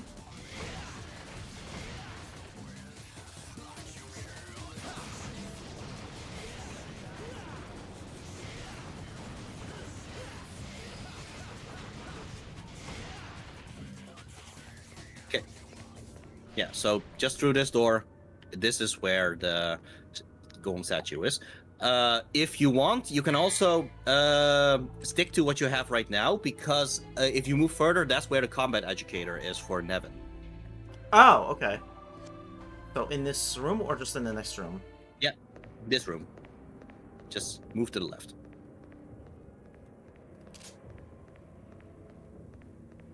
Ah, okay.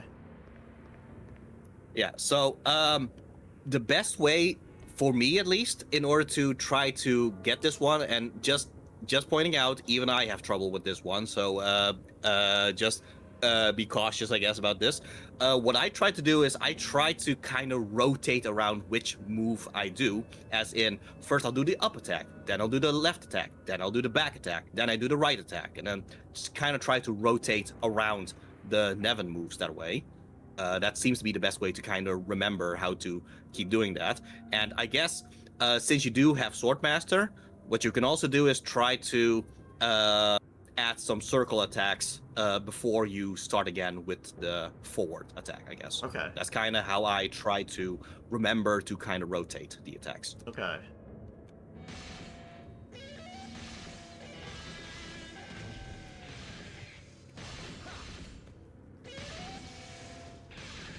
And also a reminder that the left attack, by mashing it, you do the big attack. The left attack is the big attack. Okay. Yeah. Yeah, the mashing one.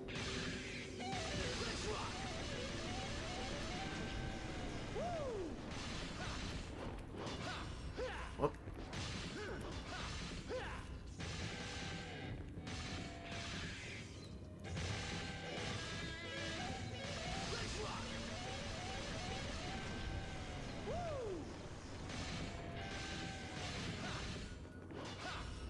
Ah.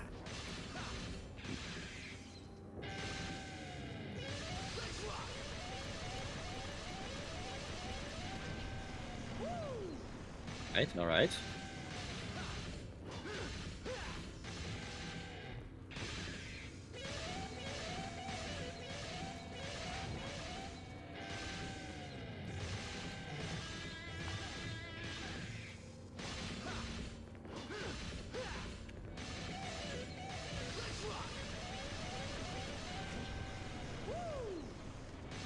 All right.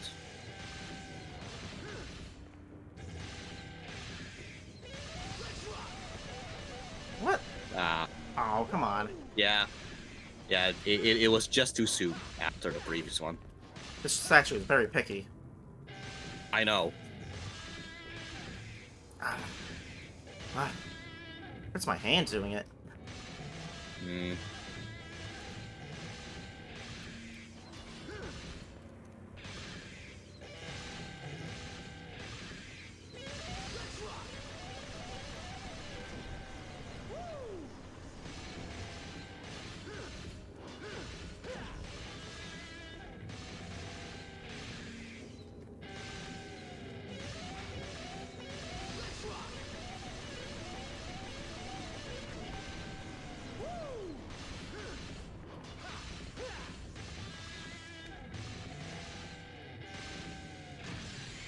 Wow.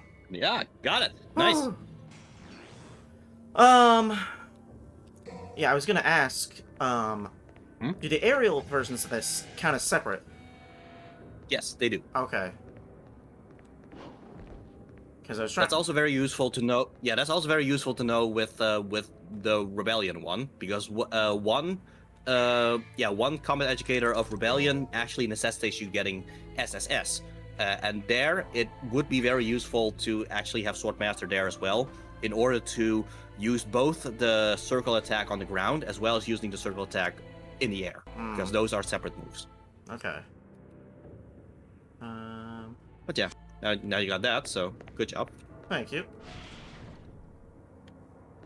Looks luminous corridor.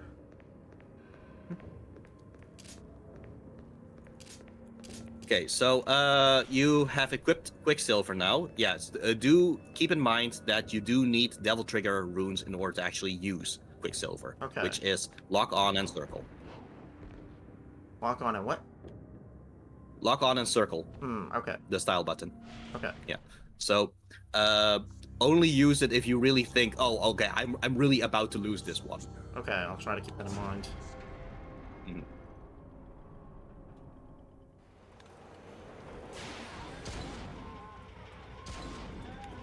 What?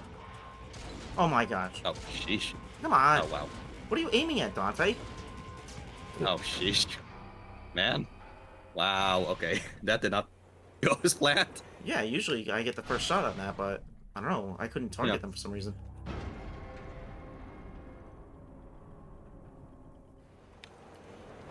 You win. There we go. That's better. Yeah. You can also just kind of use Ebony and Ivory as your hit confirms first before you actually shoot with Spiral. That's also a way to do it. Just confirming, okay, you hit that one, now Spiral should hit that one too. That's a good idea, yeah.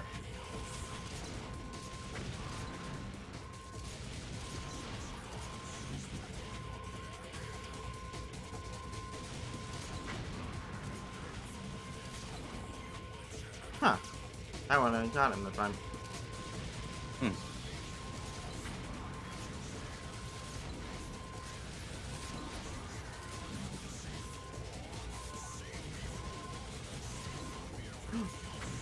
Ooh. That was close. Ah. Ah, no. Okay. Yeah. And I gotta remember I have Quicksilver. Yeah. Gonna have to kind of have the muscle memory to quickly do lock on and circle if you're in a pinch. Yes.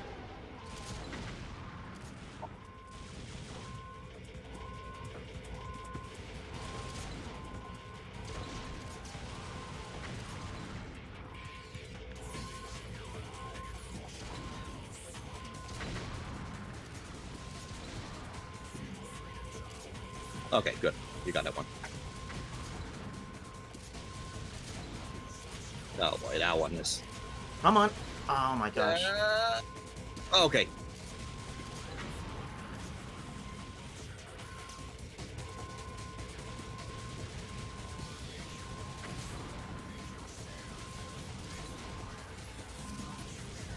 Okay.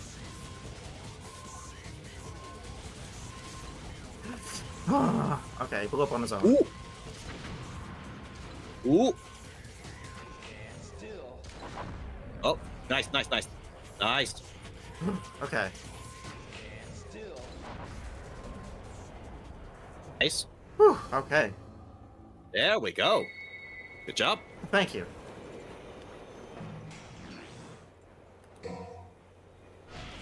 Now, does Quicksilver get upgraded, or is that static? I think that one. Well, wait. Can you do a lock on right now? Yes. You notice there's only a single orb. Like all the others, they have multiple orbs. Yeah. Which shows which levels they are. Quicksilver only has one, which means Quicksilver doesn't level up. Okay, that's what I kind of figured. Oh, interesting that they let this fight happen again. Might as well use it to practice Quicksilver there. Yeah. Definitely a useful ability, but only in like certain situations I feel like. Especially since you can't level it up. Yeah. I wonder if Well, in a way, you do kind of level it up by buying purple orbs, because that just means you have more Devil Trigger runes. that's true. So in a way, that's kind of a upgrade to it. Yeah, that's true. I was gonna say, I wonder if that would be helpful in that jump on the enemies mission.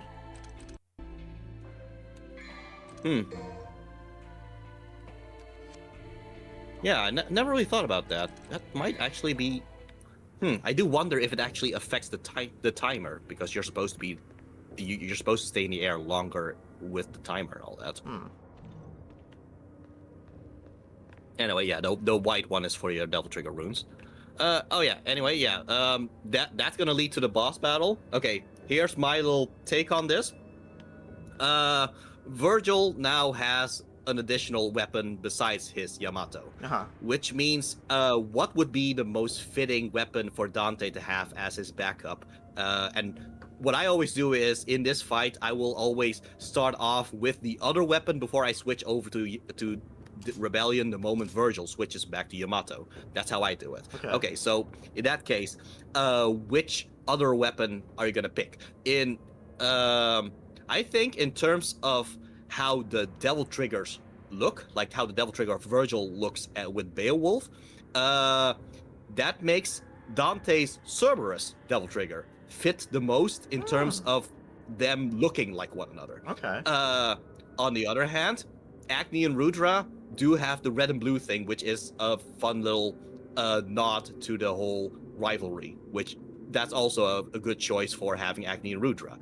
And then there's Nevin, which is the most recent weapon Dante has, which fits because, yeah, Beowulf is Virgil's most recent weapon to have. So yeah, there is a logic to whatever secondary weapon you pick. And that's kind of how I think about it on how I canonically give Dante which weapon to use. Okay. Try hitting him to win. Try to get rid of all his health before you lose all yours. That is fair. That is the general gist of the strategy, I guess. Yeah. I think I will do Rebellion and Cerberus. Right then.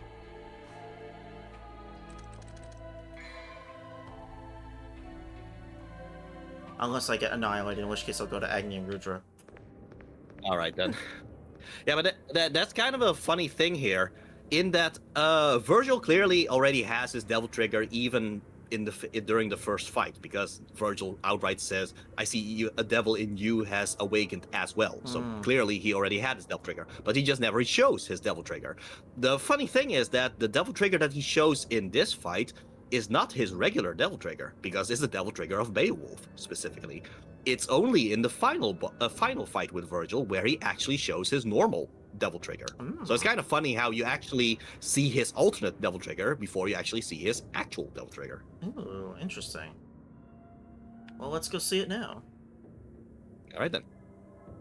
Offer up the Orichalcon and proceed to the sacrificial chamber. Used the Orichalcon.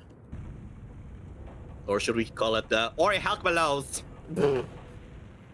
Dante, what are you doing? We could have sold that!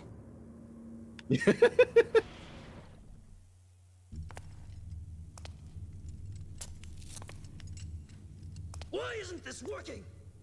Is there something missing? Must more blood be shed? That line has been memed as well. Dante. So, my mother's amulet is the key that unlocks the door to the demon world. Good plan, Pop. Just the opposite, actually. Originally, it was the key to the demon world, but was given to humans as a gift. It doesn't matter to me one way or the other. More importantly, I've come all this way. Yeah, yet again, with the whole thing with Dante not having a motivation. Yeah, there's a whole lore thing going on with the amulet and all that. Dante doesn't care about that. And that's kind of the point with his character right now. Just him not caring. Yeah. So, you want a piece of me, literally? Okay, bro. Come and get it, if you can.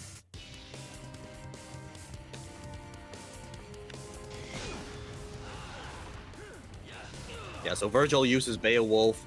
What I always do is I will simply start with the other weapon first, just to even the odds, I guess. Yes.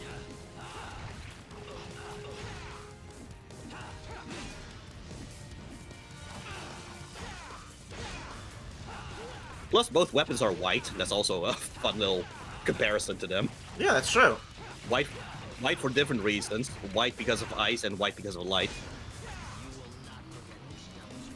Here we go. There. So that's the Beowulf Devil Trigger. That's not his usual Devil Trigger. And yeah, like I said, yeah, the Devil Trigger of Cerberus just happens to kind of look like the Devil Trigger of Beowulf. Yeah, that's true.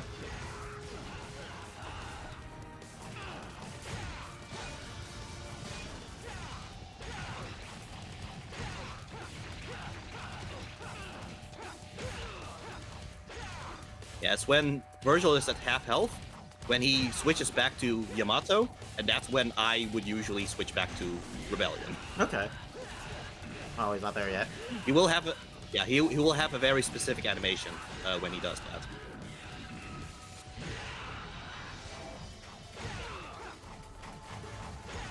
I'm glad I upgraded my treble trigger, because now we have about the same amount. Yeah.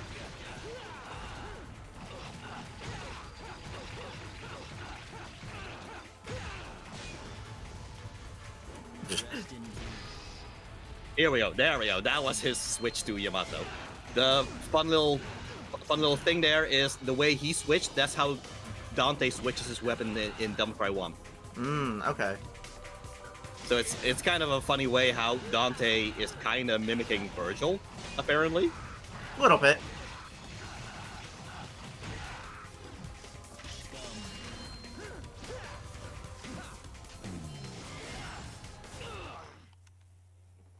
Nice. Good job. Thank you. Oh, why is this working versus I have a bigger dick? What's the best Virgil line? I prefer the why is this working, but you do you, I guess. And because they're white, one of them brings coleslaw to the family reunion, the other brings coleslaw. Potato salad even. How dare they?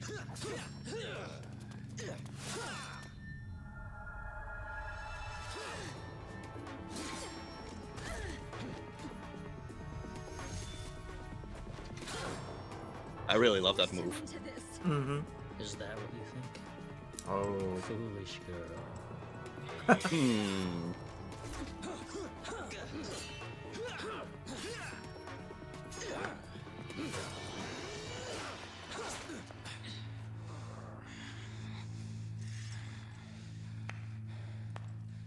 Bravo! Bravo! I never dreamed that things would go so smoothly. Well done, everyone. Well done. You. Don't be a bad girl, Mary. That tongue was completely unnecessary, but okay. Spanking from Daddy later. Just as gonna spank you, but spank you underbar. I don't know where you came from, but you don't belong here. Zowie, that was close. But you've taken quite a trouncing today, haven't you, Virgil?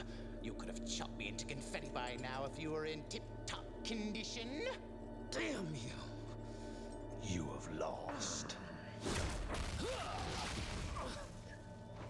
And he's also purple, a combination of red and blue, and also a neat color. Yeah, indeed. What's going on? Anyway, gasp! Good girl. Pure and innocent. Just like your mother. You bastard! It's time for your spanking, my dear. Oh. Actually, there is another thing about the purple color. I will talk about that after the cutscene. Virgil, you have the 2 amulets and Sparta's blood. You had everything you needed to unleash the evil. I told you before, I don't like anybody who has a bigger mouth than mine. You are I love how he purposely makes his mouth bigger just to mock Dante there. Yeah. this to you. 2 amulets. A set of Sparta's blood. Now, I need one more key. He sacrificed 2 things to suppress the tremendous force of this tower. His own devil's blood and a mortal priestess. I Ouch. need you, in whose body flows the same blood as the sacrificed woman. Oh. His spell cannot be undone without your blood. It was quite a ride, you know. If any of you had died before getting here, our little plan would have gone to waste. Ha! Therefore, my job was to make you battle each other in order to weaken you. But at the same time, I had to guide you here and make sure that you were kept alive. I even went so far as dressing like a complete idiot. You know, that's your own choice, but okay. And you're still making that choice. Mary, Yeah. you can visit your dear mother.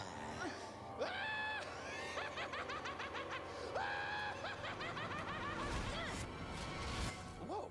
Try me. It's time for the clown to bow out, Arkham. Dude, the show's over. Impressive. I expected nothing less from the Devil's descendants. But aren't you forgetting something, Virgil? The spell is broken. What do you think will happen next? Let's welcome chaos. You'll never get away with this jonkler.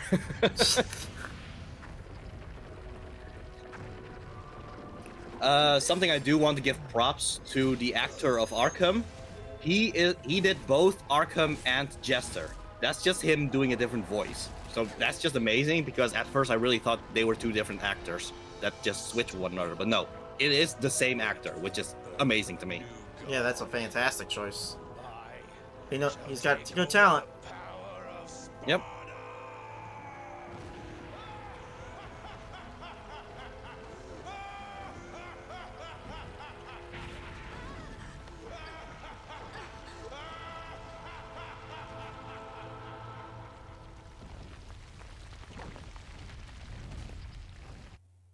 Okay, if you very specifically position your skipping the cutscene right there, and you play purposely terrible so that you have D rank on everything, you would simply have one single gunshot.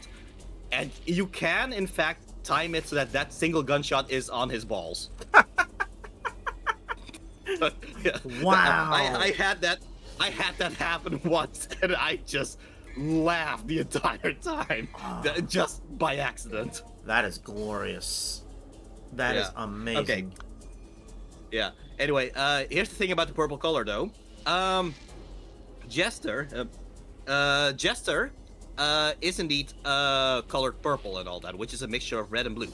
Not only that, though, because if you unlock the legendary Dark Knight costume, which essentially is what Sparta looked like if he, after sacrificing his powers, he wears a purple-esque outfit, which means that purple is actually Sparta's color. And considering that Arkham wants Sparta's power, him making the Jester look is kind of like his ambition to be Sparta. So yeah. Oh, that's interesting. Yeah. I know, or at least I've been told, that color is kind of like the representation of royalty. So purple It is. Yeah, so Sparta being purple does make sense, because he's kind of like a highly regaled figure in both the demon world and even in the human world. Yeah. Oh, his voice actor apparently also did the motion capture. He did. Yeah. That's amazing. Was this game just made in a US studio, but other than a couple other games, he has almost no other roles despite being so good? Yeah. Well, I mean, usually a Jester is positioned as going after King. Indeed, that too. Yeah. Yeah, but yeah, indeed. I think the only person here who is only a voice actor and not the motion capture artist, that is Lady. Lady has a voice actress and a motion capture actor separately. Okay. But everybody else, like Dante, that's Ruben Langdon doing both the motion capture as well as the voice acting. Virgil, that's Dan Southworth, who does both the voice acting and the motion capture. And the actor of Arkham, I can't remember his name right now, but that is indeed also a case of him doing the motion capture and the voice acting at the same time. Nice, nice.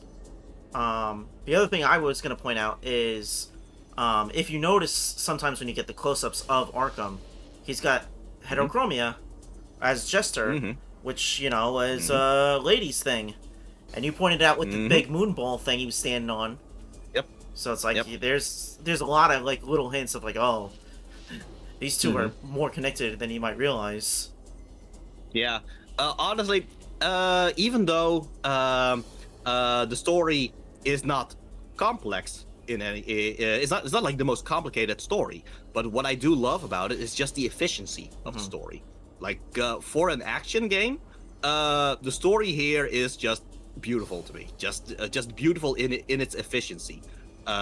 Just every single character in some shape or form contributes to the plot in such an efficient and simple manner, and it just works as a result. Yeah. So yeah, this is definitely one of my favorite. Honestly, this is still my favorite Devil May Cry game of all time, and that's just because of the story, really. Yeah, I really love this game a lot. Like, I brought up before in prior streams that I have played this game before, and I really enjoyed it. Like, I always wanted to play these games because I had heard, Dante's fun, and the game is fun, and I don't know, when playing it, I just really enjoy it. I like the way this story is, even if it isn't, like, the most in-depth thing, it's like, I don't know, there's a lot of stuff to really enjoy about it. Even though the game is pretty hard sometimes, but that's fun too. Yeah, indeed. I mean,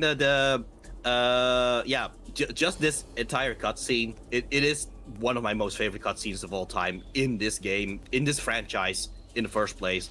Just for the, for how it kind of, slips you up, or it just pulls the rug on you, just making you realize, oh, everything was kind of heading towards this way the whole time, and all that. That's just kind of what I like about it. Again, the efficiency of it. Yes, definitely. Alright, well, I think this will be a good spot to end it here. So, yeah, this was fun. I'm really glad we got to go to the Virgil fight, because, again, it's iconic to have Dante and Virgil fight. Lady shows up, Jester reveals his weird, wacky antics. Yep, indeed. Yeah. Okay. I guess I'll just switch back to the chat right now then. Yes. Let's switch back over.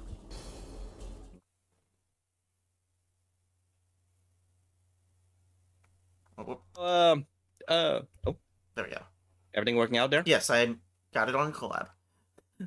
Okay, good. But yeah,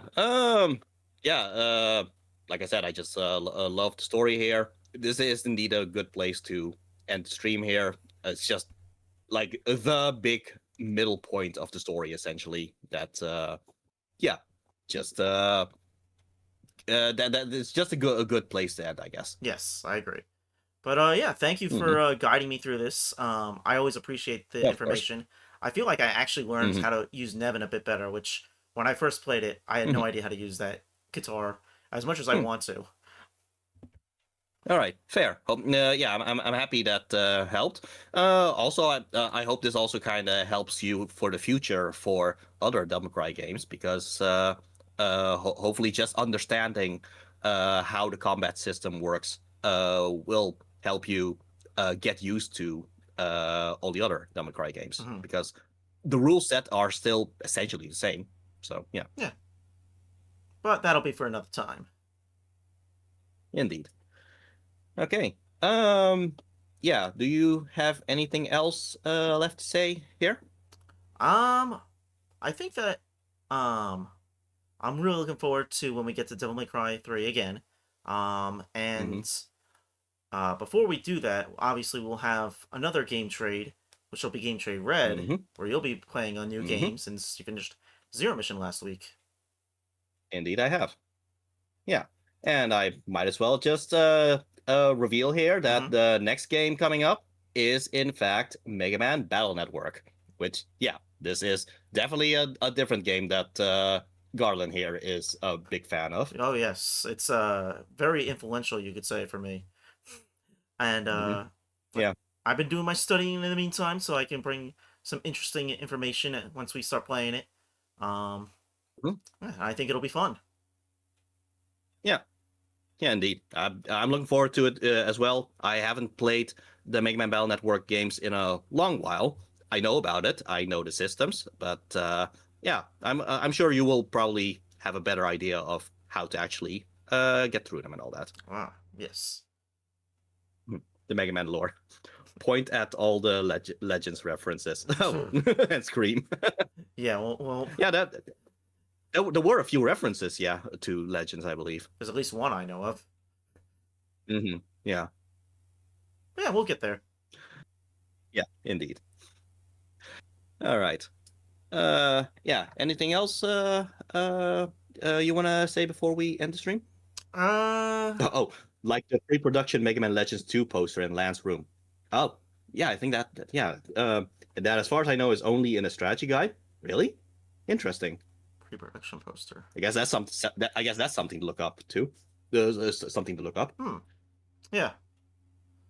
Well, we'll get to all that eventually, but I think we're all set here.